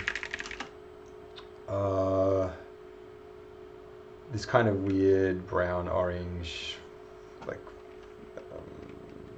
let's call it brown. Yep, brown. Okay. Okay. And what are all of these? All of these color.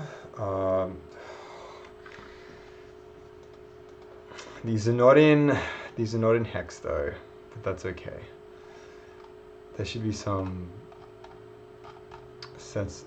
It's okay because I think the Zig programming language can handle stuff that is. There's an easy way of doing this. Okay, so the easy way is to say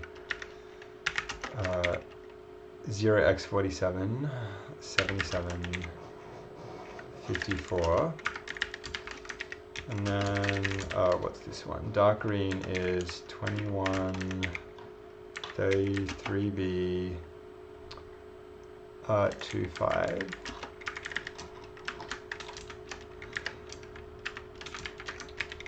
Then hang on, let's just do some macros. Color. And then, okay, and then we want to have,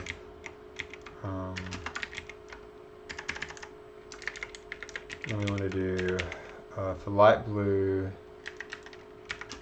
C0, D1, CC. For the gray blue, we want 65, 73, 8C. And then for the black, we want 17, 0E, 19. And for the brown, we want 7, 5C, 4F. Okay. Okay, now let's actually assign these, do the relevant color stuff. So, no, split it this way, Emacs, and then, okay, grid fill color, we want this to be the gray blue. For the grid bar color, we want this to be the black too. Tile fixed color background. This is this like other blue we want.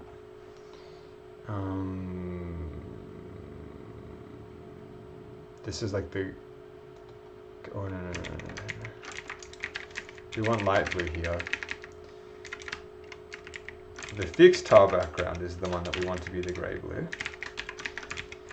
The tile movable background color is don't we just want this to be light blue as well? Tile option background light gray. Okay. I feel like some of these constants should just be referring to each other than assigning separate color names to each of these. For instance, I feel like this tile option background should just be the same as the, because what that's referring to, like this background border here. We just want that one to be the same as the tile movable background color. And then there's like some reuse happening here as well. I feel like the tile movable background color should just be this grid field color. Okay, and then what's this depth background color? What even is this?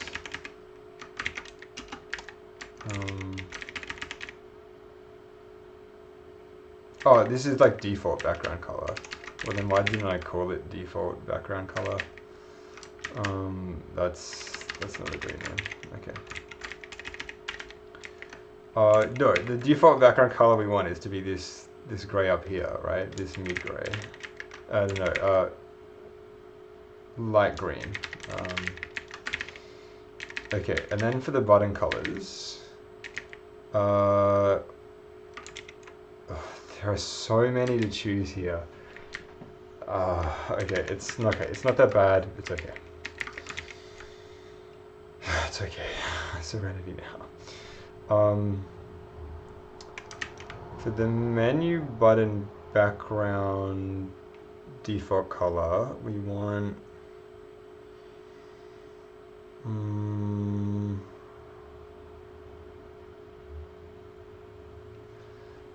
let's just do the buttons that are on screen first. These are easy to see. We know what these arrow ones should be. So the background color of these arrows by default should be this light blue. The detail color should be like dark green. When they're hovered, we still want them to be showing light blue in the background, but now we want them to show this brown. And we kind of want to copy all of these options for these menu returns, I think. So we just want this to be what, like blue.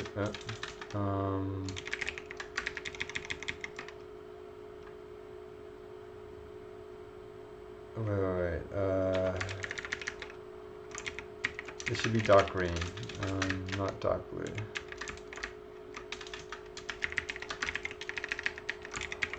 Dark green, light blue, and then brown.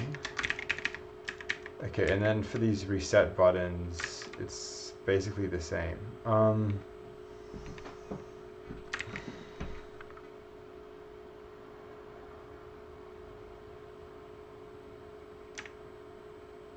Yeah, there's no reason to change any of. I can't think of any reason to have these being different, so we'll just keep them like this.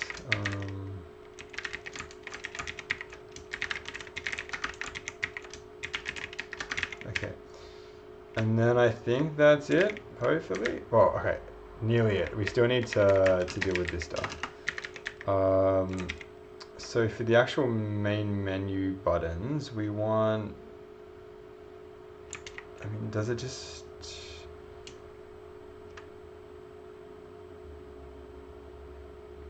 again, I'm struggling to think why these should be different.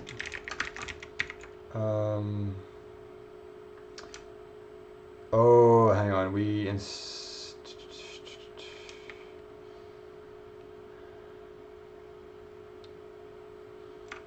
maybe we want this one to be the black too, and then when it's hovered,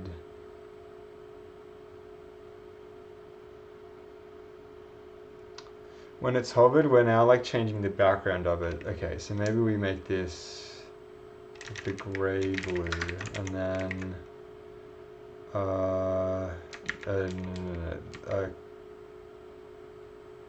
yeah, make this the gray blue, and then continue making this the black blue. Okay. Let's compile this and check out the new colors.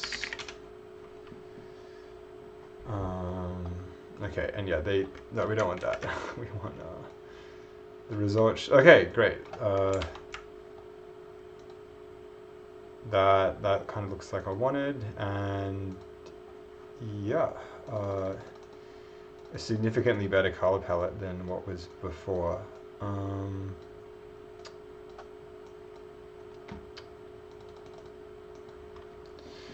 This said, I kind of want the movable tiles to have the different colors, then to have the blue. It feels a bit weird to like, to me, like something like this to me would scream the ones with the blue are the ones you can actually click on and drag, not these other ones. Okay, let's fix that. What are you doing, Emacs? Okay, so we need to switch some of these. So yeah, so the tile fixed background color should be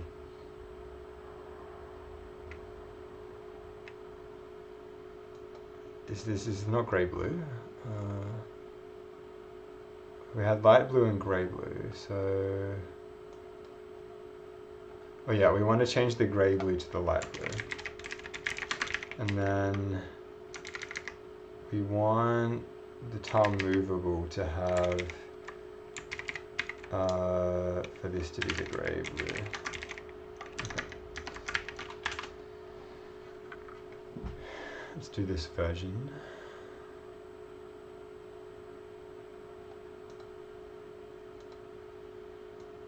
Okay, better.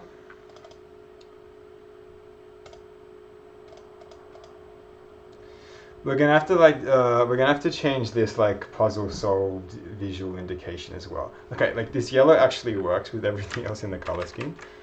So I'm kind of happy not to immediately change that. But okay, this stuff down here needs to change a bit as well. Yeah, at least stuff is movable. Okay, so we want to set like the background color for these options to be light blue instead of gray blue. So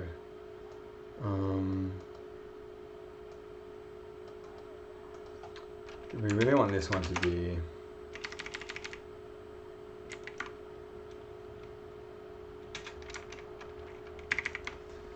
okay. Now I'm seeing the reason why all of these just had separate colors instead of referencing each other. Light blue.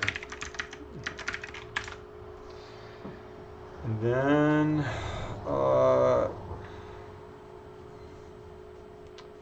yeah, we need to work on this. Yeah, okay. This is what I wanted.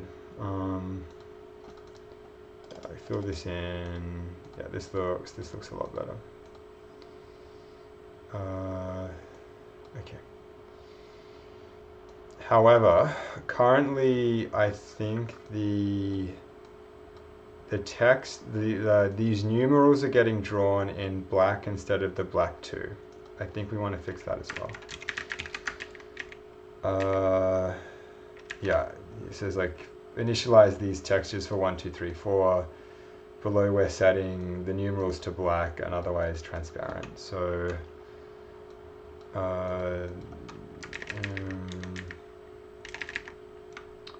I think the Twitch stream is a bit out of date as well. The title for the Twitch stream. I'll just quickly change this. What's it, like Twitch stream manager? Where's like the rename? Finishing a 4x4 Sudoku game made from scratch. Let's see.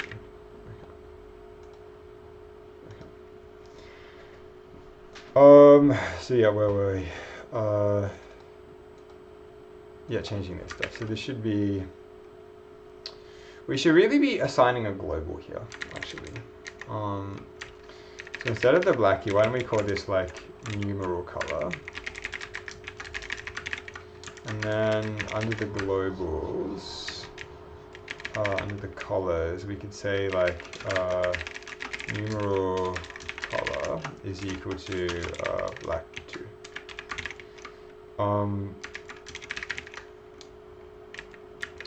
Set to hang on, yeah, so that's correct. And then we set the numeral pixels to numeral color, otherwise transparent. Likewise, at the very start of this game, you can kind of see, it's really subtle, but you can see it. I can see it on my screen here. You can tell the difference in colors between the black being used for the text here and this kind of black 2 being used for the border. So likewise for this part, we want to say make this the numeral color and make this the numeral color as well. Okay, and then if this works, let's save this and push it to GitHub and then figure out what exactly to do next.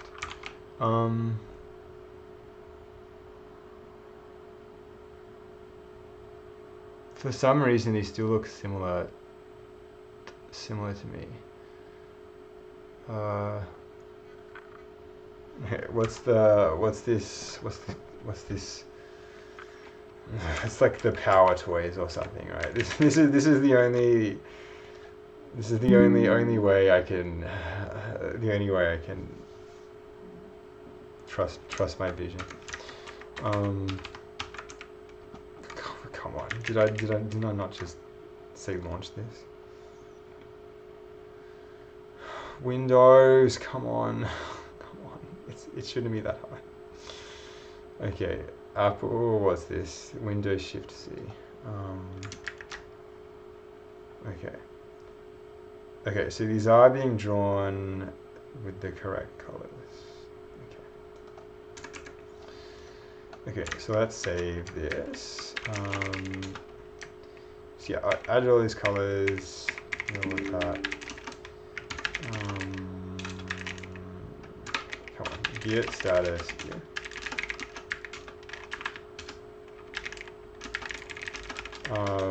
Changed the color palette to something a lot better. Okay.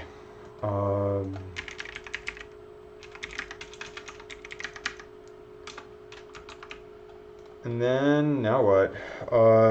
The like winning menu. That's a 2, 3, 1. We want to change the look of this to indicate that something's been won.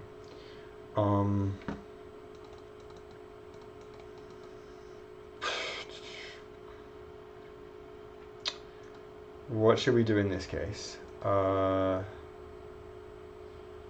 I kind of want to make the entire background yellow.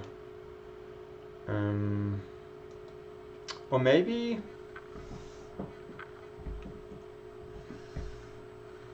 there's so many things we can do. Like there's almost unlimited possibilities. We could we could change the color of these numerals to all be gold.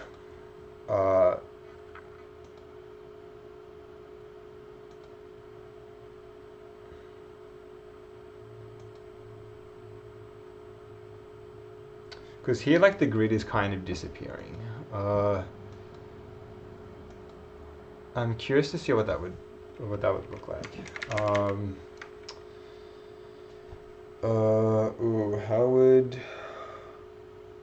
How's the logic for this working again? When are we determining whether something's 1?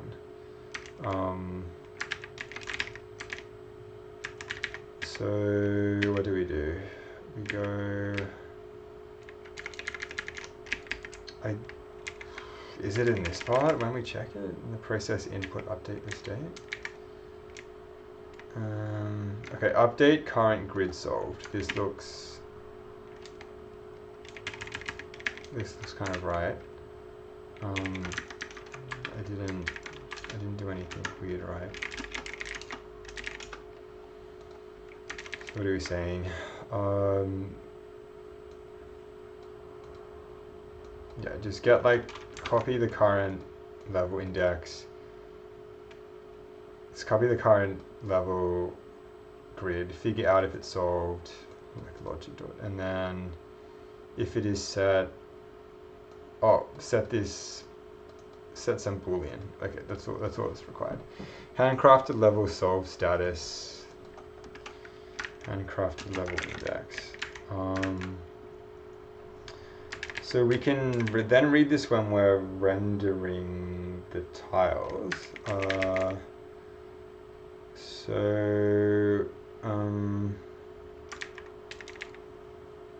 Maybe actually when we just draw the tiles, we change the color to be yellow instead of black. Oh no, hang on.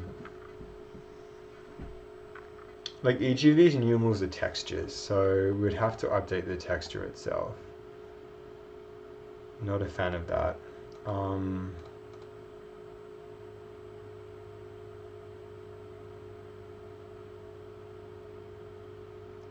These textures are transparent aside from the numeral though, so maybe we actually change the... well, what's happening? When we draw the texture here... Oh, we're using black here instead of shouldn't this be 2? Or in other words, this should not be a magic color. This should be... Can we even see this?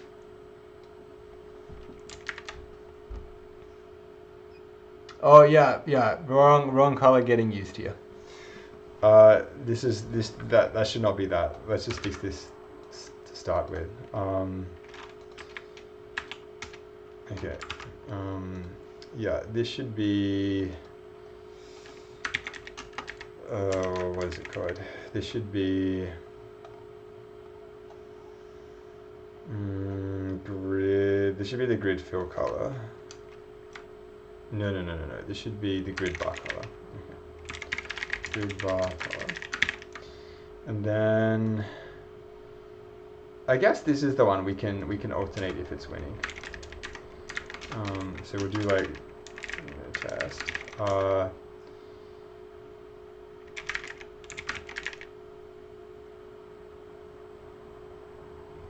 We're kind of fixing it here as well. Why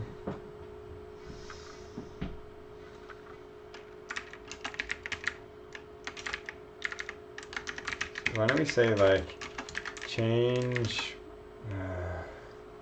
I want to say change background color if puzzle correct, but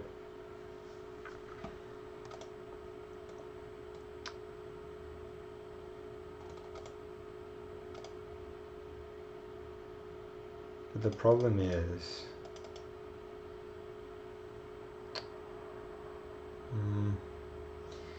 maybe honestly just the background color of everything other than the grid. Keep the grid the same and then just change the color of everything else. That would maybe be the easiest. So the render puzzles, maybe we just say hang on.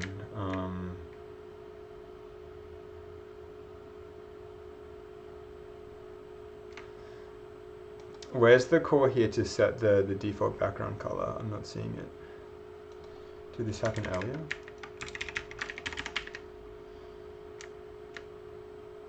Oh, it happened here. Okay, so why don't we just do set the background color to yellow if the grid has been solved.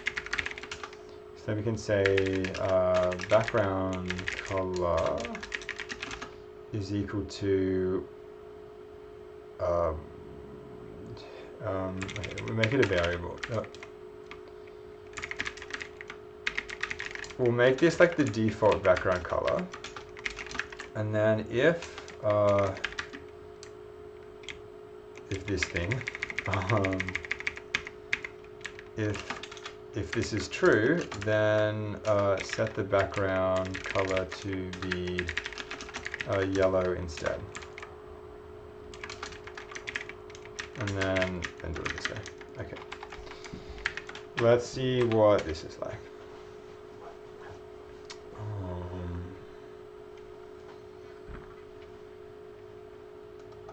Okay, so let's solve this. Solved. What? What?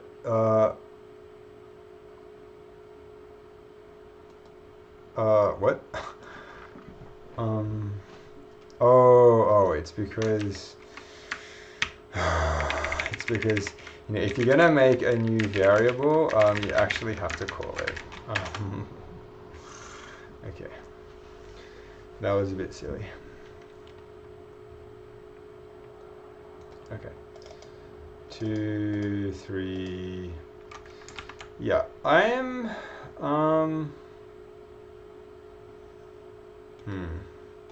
The grid is like the grid bar color is disappearing, but I think that's because it's still operating on like the old logic. So let's change that. Yeah, temporary.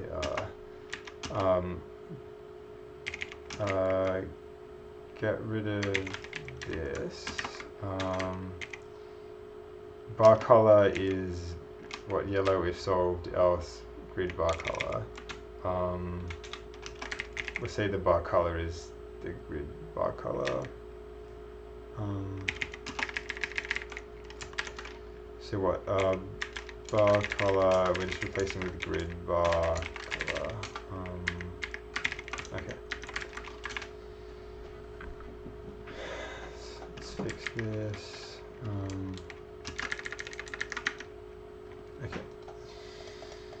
Let's try again. 3. Okay. Yeah, this looks better. This is like a super clear visual indication that it's been solved. Yeah, like it's easier, I think, to do this than have some text that says like solved. It's the text is unnecessary. But this is a bug. Why does this color persist when we go back to the main menu? This is not meant to happen. So because the current level index is not changing. But that's fine. It's not meant to change when we go back to the menu. We just need to add in a condition to this default background color that the mode should be in puzzle mode. Okay, so let's go back to this. Okay, set the background color if the grid has been solved and the game mode is like the puzzle handcrafted. So so we can say like solved is this thing and game mode equals dot what puzzles like hand what even is this thing called? If we go to like main menu, what are the options? Main menu, instructions, screen, puzzles. Let's just replace all instances of puzzles handcrafted with puzzles. I don't know why that's Puzzles handcrafted, yeah, just puzzles. Replace, replace, replace, replace. Okay. And yeah, and game mode equals puzzles.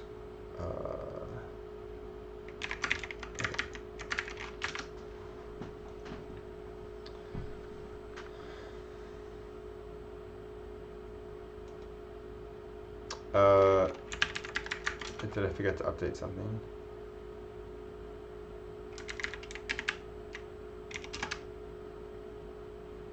I think we just want to say, like, you know, if solved, do this, and then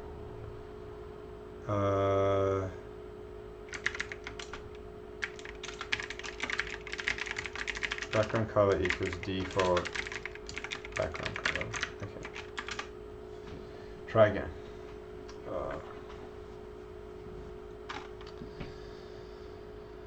Okay. So now let's solve this. Yeah, we go back to the main menu. It's here. Good. Okay, and then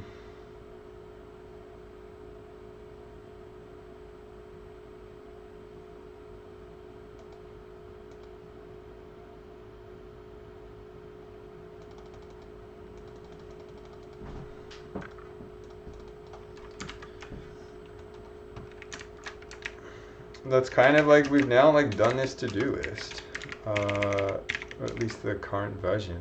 So let's then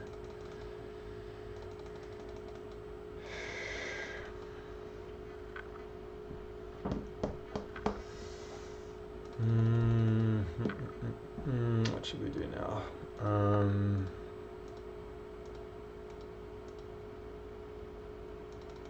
Well, let's save what we've done so far.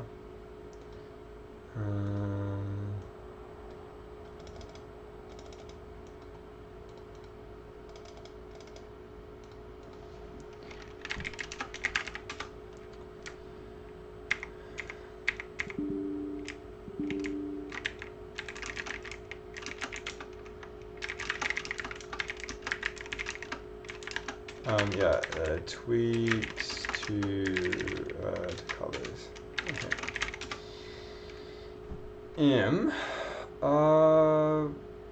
Yeah, are we kind of done? Am I done with this game?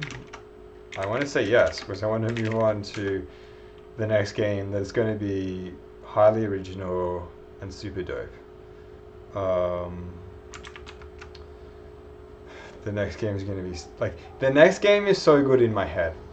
Whether it's good when I program it, a matter to be decided. But in my head, it's so cool.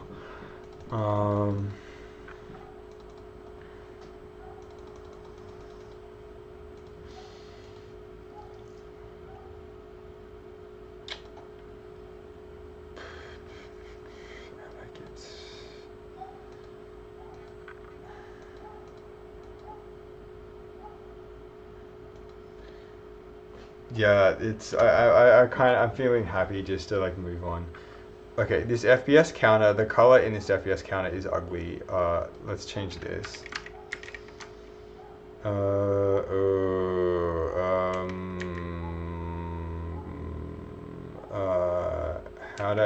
do we change the color of this raylib set target FPS?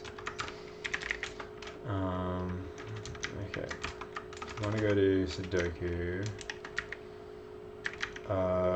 Set target FPS. No, that's, what am I doing? No.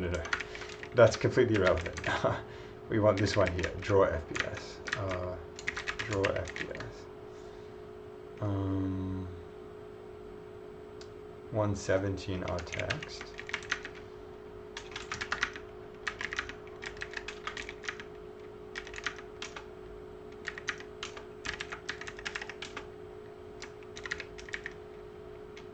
Okay, the color is already chosen to be lime, which is not good.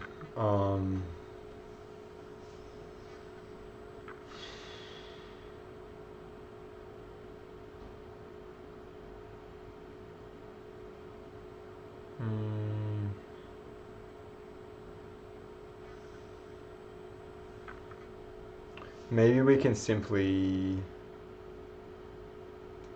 wait, where's the okay. Get FPS gives this, and then it's simply drawn with this.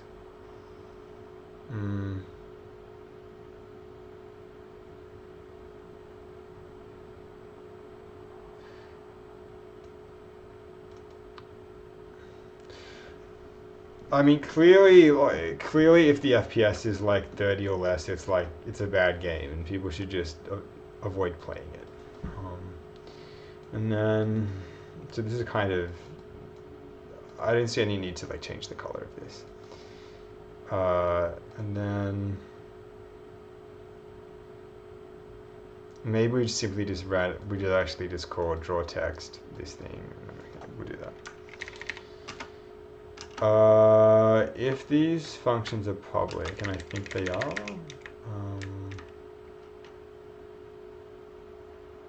yep.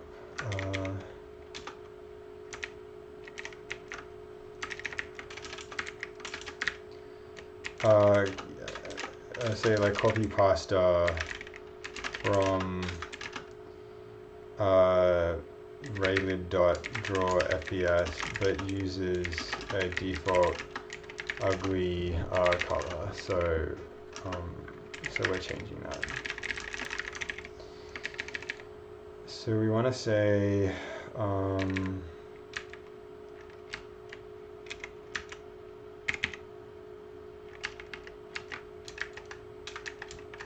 we want to say a const c FPS, which is now a cint, is equal to raylib.getFPS.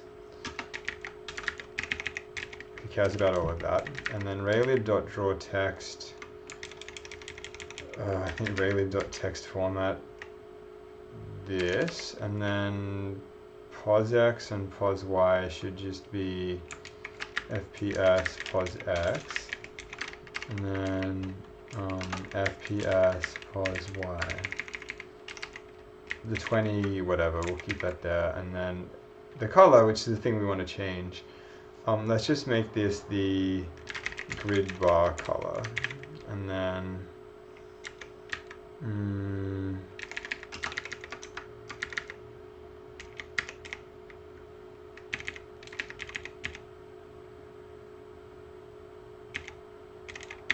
okay, let's compile this. Okay. Ah, not good. What's this?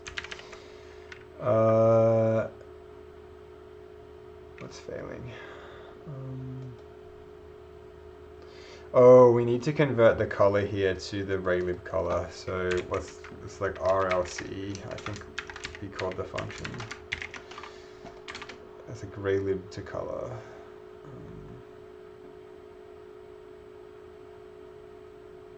Okay, great. And now the FPS is a decent color being drawn down here. Useful. Still don't know why. Still don't know why in raylib this thing is, it's now not taking up 99% of the GPU. That's good. In other occasions it has, but not now.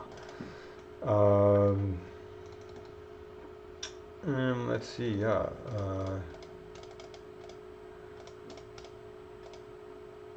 So, okay, the yellow actually seems a bit too bright now.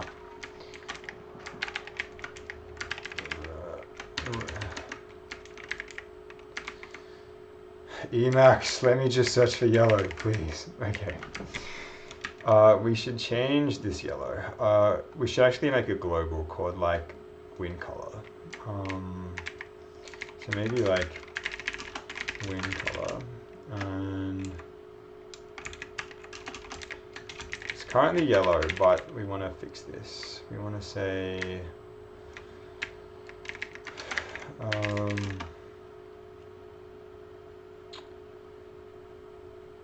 well, let's go back into GIMP and figure this out.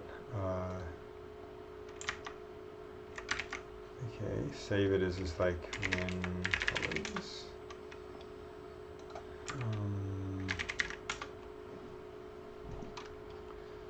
Okay, get rid of like this UI. Okay, get rid of this. Borders, layers, and colors.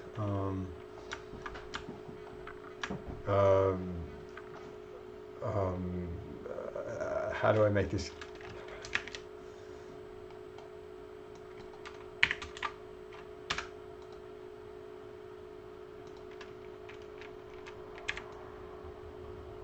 Okay. Let's choose a decent yellow for this. So,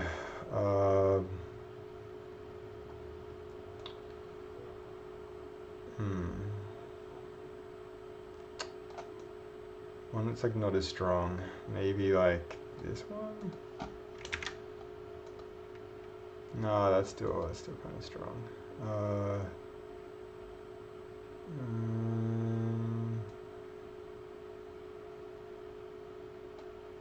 Like this. No, that's a bit kind of weak. What about this one? I'm just with each of these I'm just like thinking maybe it should be one of these. Oh, but these aren't really win colors though. These are like they look too grey.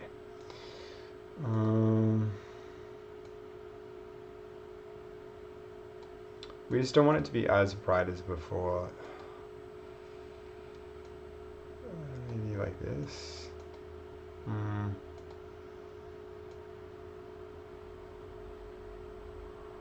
Maybe more red, like maybe more orangey is the way to go.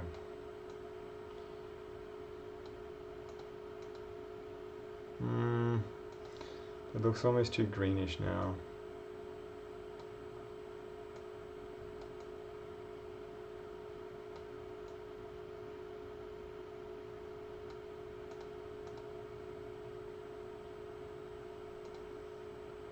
This color palettes is hard.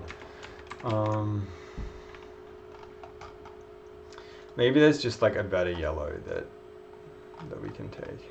I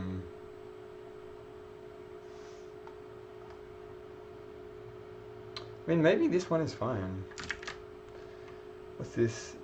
F5B14. F5B413. F5B413.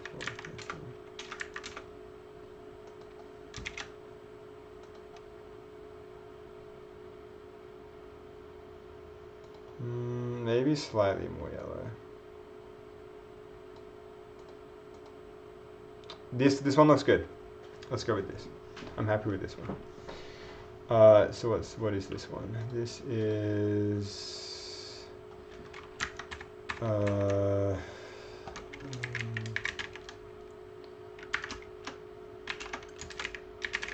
this is F5 CF 13. And then we want this to be yellow too. Yeah, that's so much better than this one. Okay. Let's recode it again.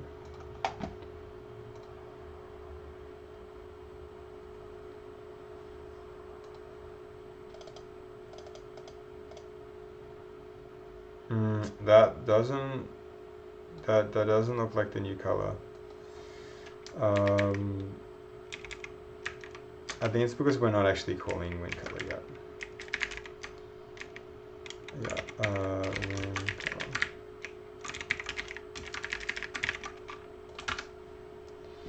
Try again.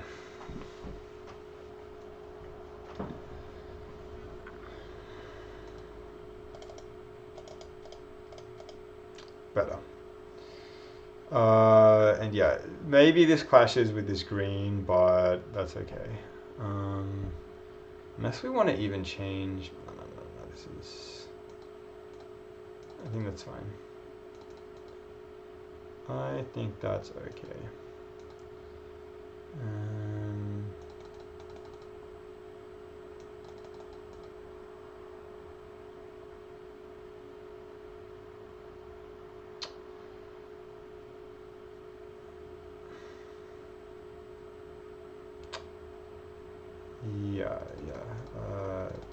It's in any case, it's not as bad as the plain or yellow before.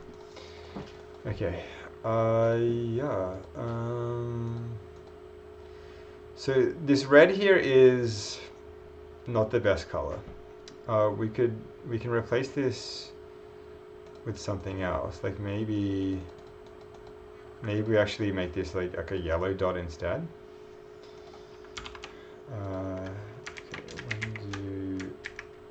So what if I do like wing color?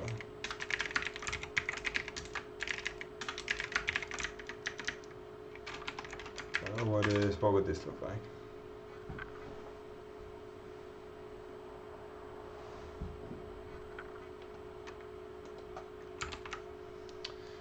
I think this is a bit better. Yeah. More consistent, and then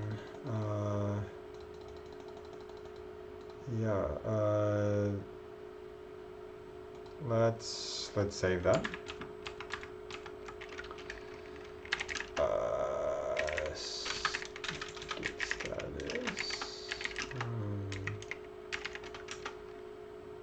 Just change the background color.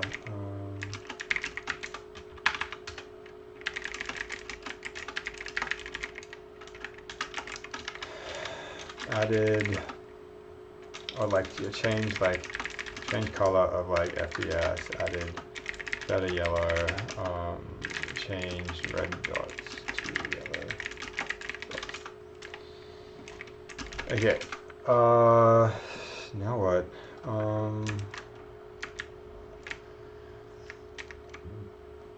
Maybe it's kind of like documentation time, possibly.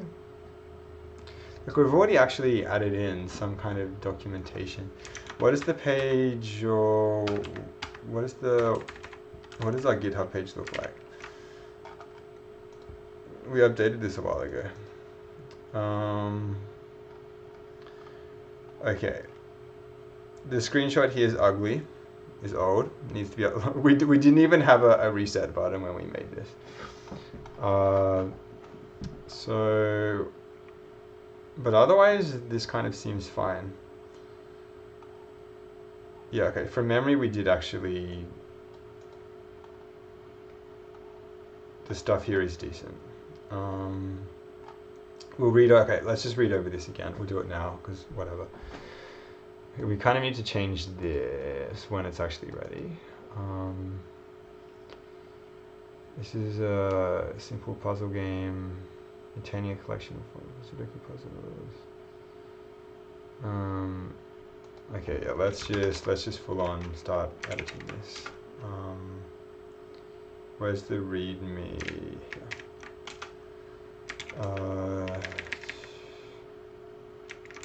Common type of grid puzzle, semicolon.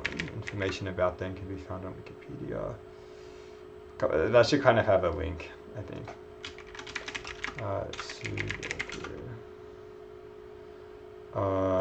So what's the markdown syntax for a link again? This followed by the page.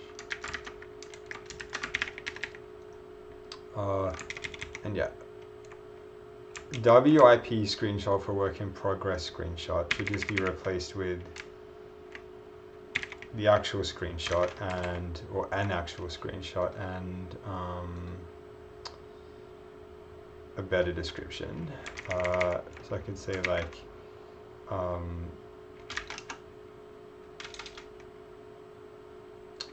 partial solution to one of the games.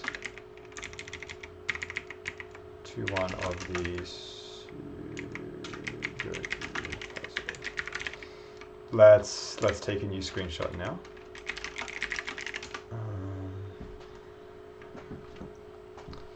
And update that. Ooh, we kind of want the. Oh, it's being silly. We want the aspect ratio to. Oh, hang on. I think we even need to change the aspect ratio because it might be larger than 920 by 1080. Let's just change TAC again. suppose like it's like 920 in here. Oh no, this is okay. This is okay. If it's maximum 920 and we're reducing the height by that, hang on. This is going to be higher than 1080, I think. Yeah. We don't want that.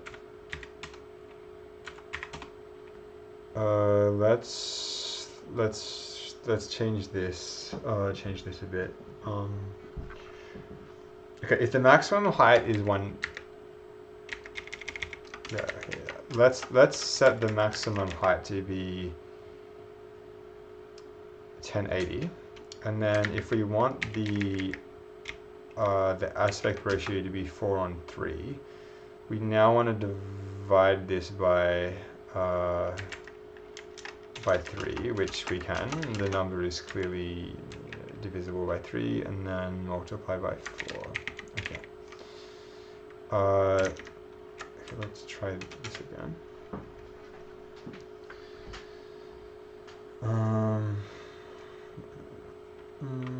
Okay, better. And now, yeah, that's like, this one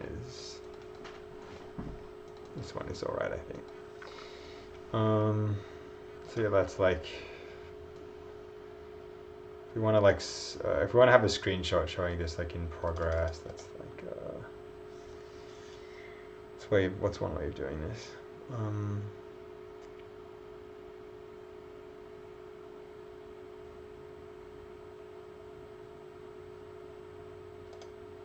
Maybe that's a 1. Let's go to maybe something like this.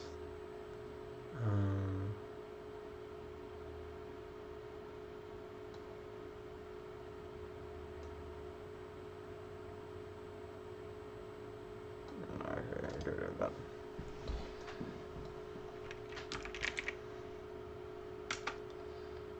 We'll do the like window 3 seconds. Just like that kind of looks weird, like because the mouse is in here.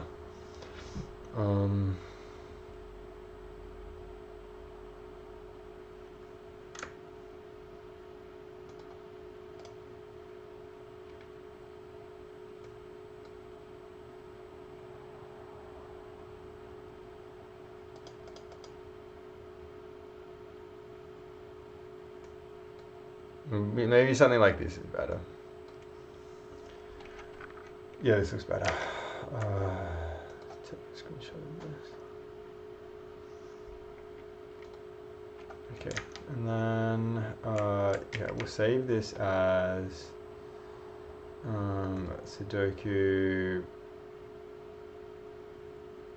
I guess we could put this in images. Screenshot.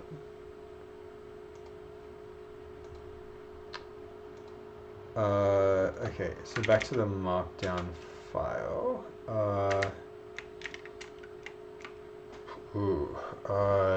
Do I now say this, or how do we specify the URL?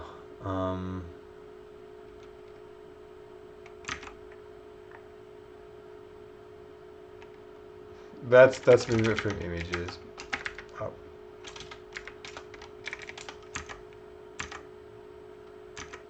Okay. And then okay, back to this. Okay. Use the mouse to drag tiles onto the grid so that each row, each row, column, and 2x2 quadrant contains the numbers of 1, 2, 3, 4 in some order.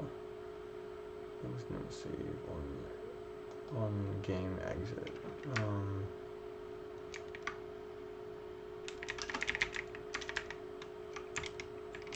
Do not save when the game is quit. instructions. This is a picture that immediately equals regular code written in C. More dependencies below. Since the Z compiler comes with its own build system and is also a C compiler, the project can be built and run with the command run. Release build can be created with the following command.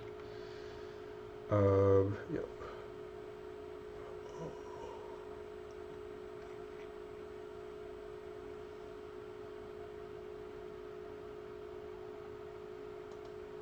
Okay.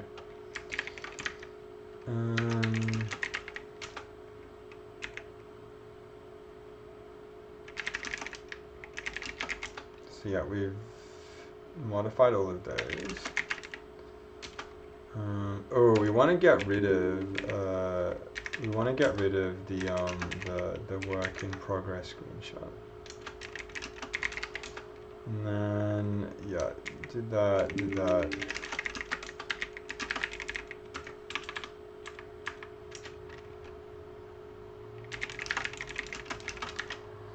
Updated screenshot.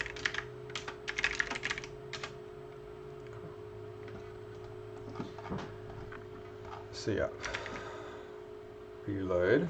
There's the new screenshot. And then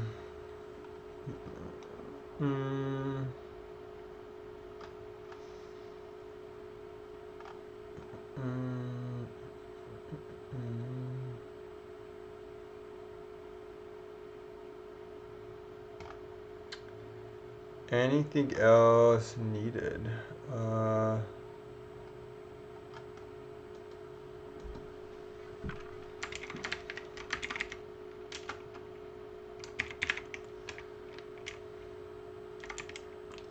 Okay, so I guess something I should. Oh wow, it's the project blew out to nearly 1,000 lines and more than 1,000 lines when everything is considered. But we did a lot. Why is mouse image here? That should kind of be moved.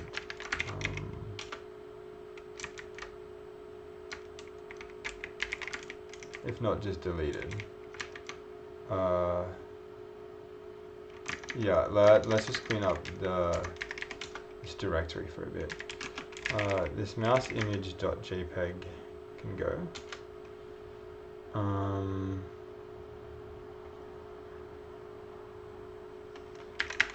Okay. We failed 6 times to do the void tally. That joke can go as well.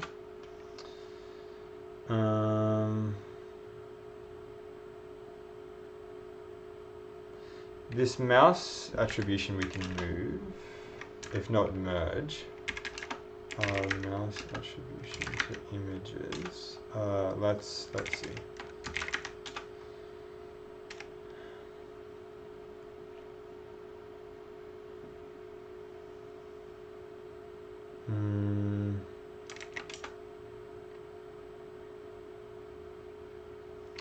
Yeah, we should rename this. And we should actually do proper attribution. Image attribution. Okay. So we want to say, yeah, the images are used in this project have been released into the public domain. We should note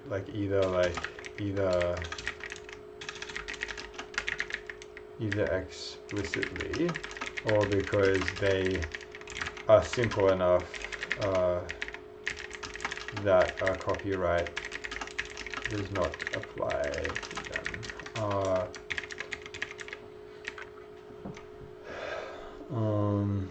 We should still to link to these.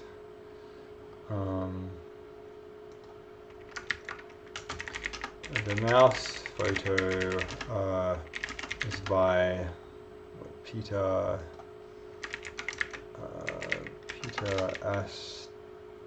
Astbury and is available at put it here. Say the mouse image, the cursor images are by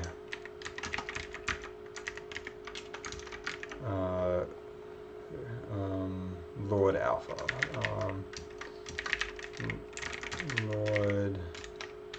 Lord Alpha 1. Who's this Lord Alpha 1?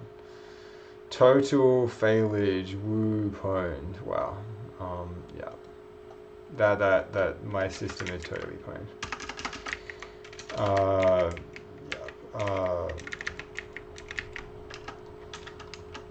The cursor image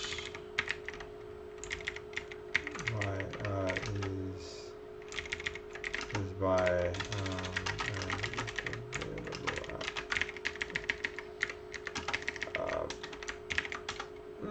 maybe it's also worth adding in here like the color scheme potentially. Or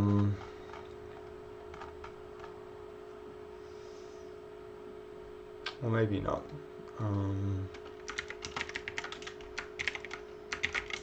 In either case, why is there like a calculator here?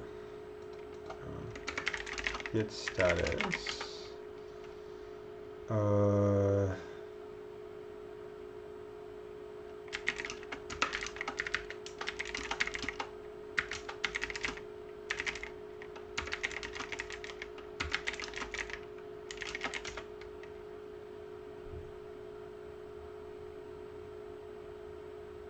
Yep.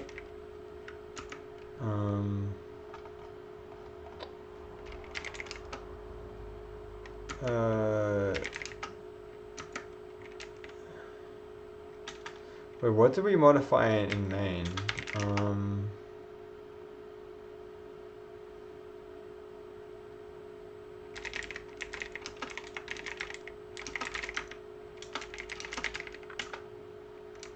Oh, just a new line.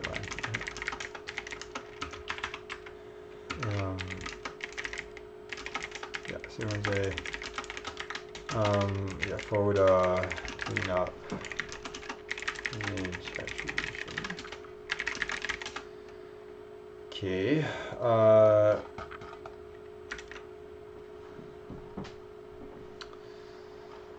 what else?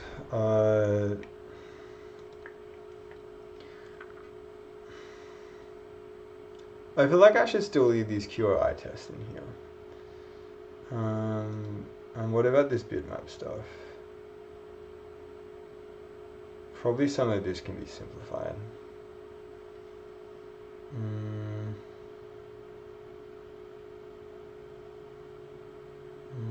Yeah, we need this, we need this. The letters we don't really need anymore. Alright, zig image viewer letters.qri. Yeah, we've already we use this simply to construct the other stuff. We can get rid of this. Okay, let's to the top of the screen, please. Remove letters.qri. What's this bitmap.txt? We don't need that. That was in a moment of weakness. We just decided to write our own. This was the catalyst for writing our own QRI generator. QRI decoder. And then, yeah, that's, yeah, all of these three, we need those, we know what those are. What are these other things? Bitmap glyph offsets. Okay.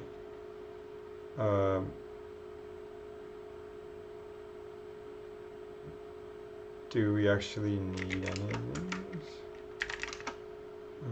Bitmap glyph offsets txt. kind of looks the same.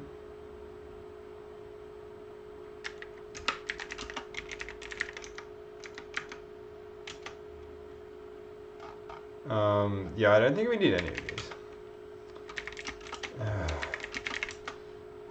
So let's just do remove.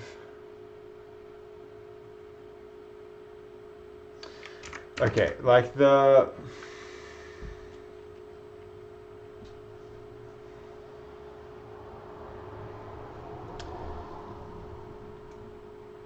okay.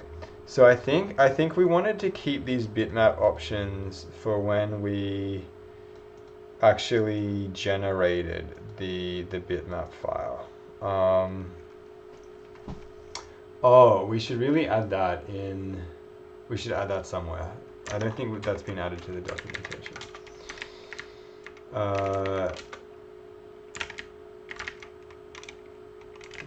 It's also getting time for dinner.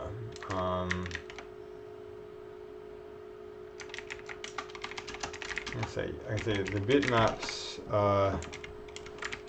the 1, 2, 3, 4 bitmap was created with the, what was the name of it? Was it like VM font?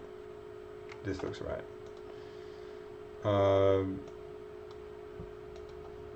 With the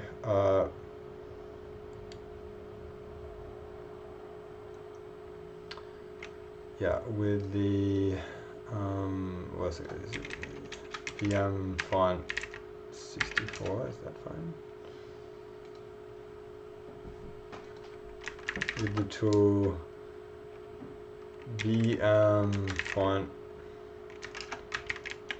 available at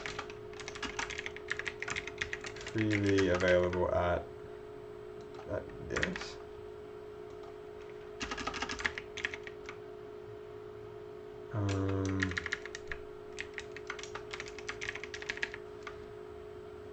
Okay, and then if we do like load configuration, this thing, that does load what we want, right? I can choose something else here, and then if I do like reload it, it resets it. Okay, we do want to keep that one. The other stuff can go there. So we want to remove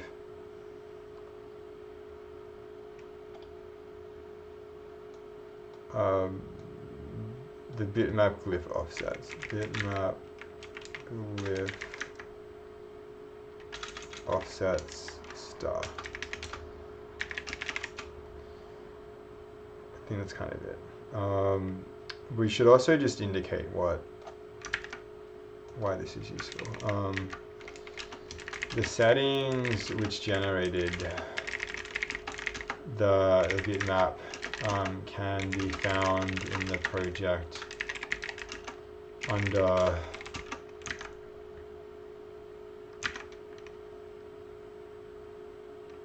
the word, like the phrase bitmap stuff should, we should come up with a better name, I think. Can we,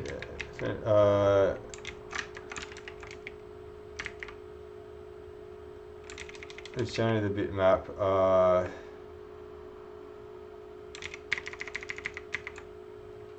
Can be loaded into, well, the configuration settings to generate the bitmap were saved in the file,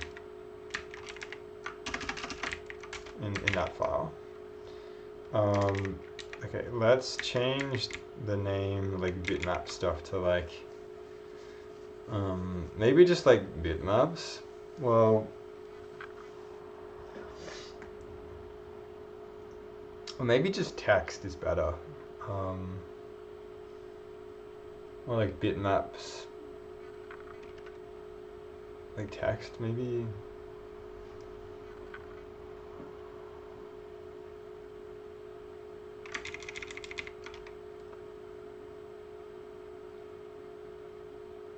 Maybe even like texts. Like perhaps text is better.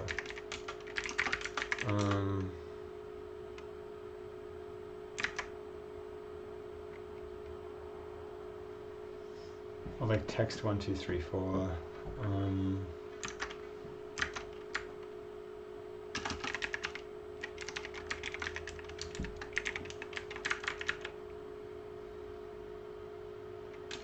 Like I feel like I know what text 1, 2, 3, 4 refers to.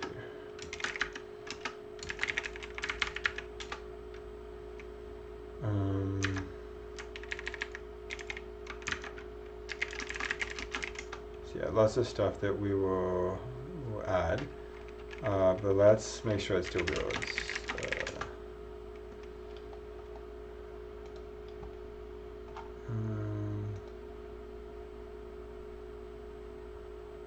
Okay, that's fine. Yeah, working, all working.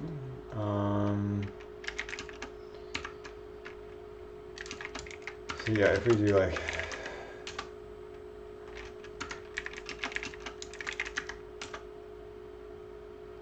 yeah, that stuff is there. And then what else? What about images?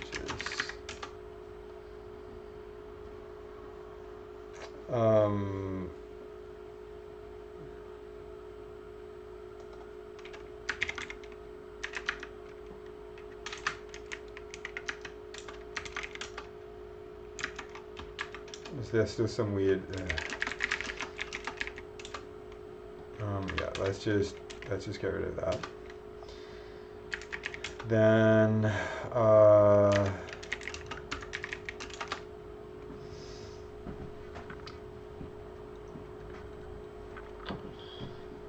yeah, what else?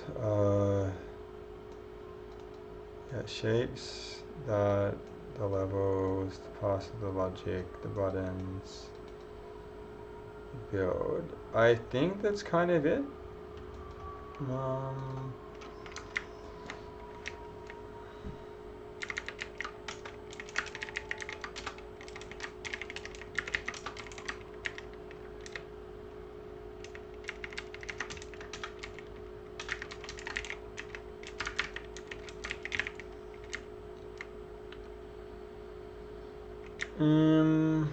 Yeah, so I think aside from just going over through all of the code one more time before we kind of release this, and maybe adjusting the levels once more, kind of done.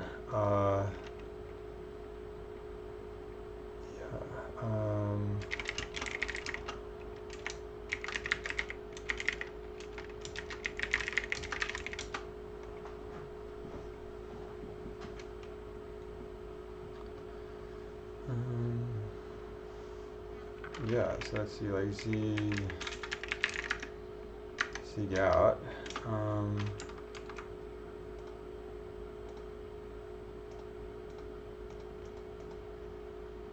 Yeah.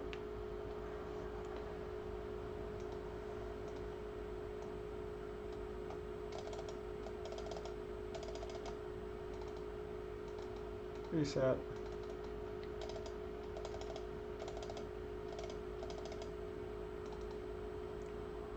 Let's see, this one, that one's fine. So it's like a 3, 2, 3, 1, 2, 4. Great. Done. This one's like 4, then 2, then 4, and then 3, 1,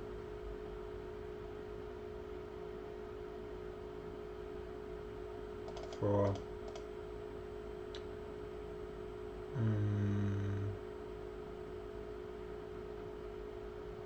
Oh, is there not a unique solution here?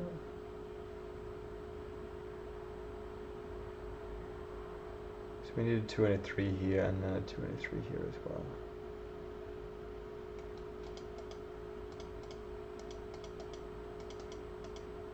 That's fine. If we made that a 3 and this a 2. That's a 3 and this a 2. Also fine as well. So not a unique solution. But that is okay. Yeah.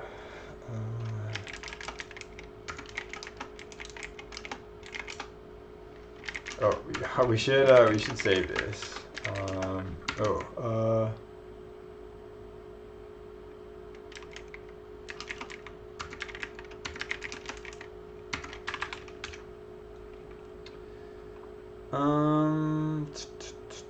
This is right, yeah. Deleting these.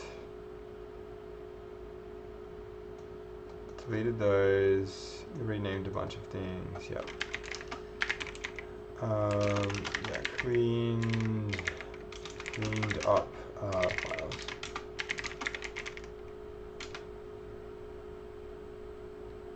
Okay. So I think I'm gonna call it tonight. Now then.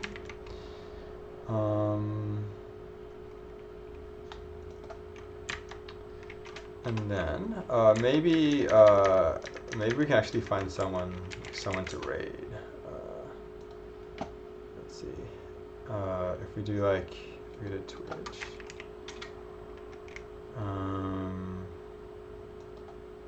We do like software and game development. You want to watch? I know that. I know it's like everyone says it's like such. Oh, I can raid Spyro. Where's like Stream Manager?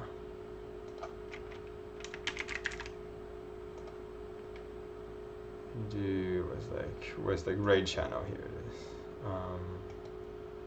Yeah, that's raid here. So yeah, thanks everyone for for coming, for watching. Yeah, hope you got something out of this, and yeah, next time we'll publish the app. Bye.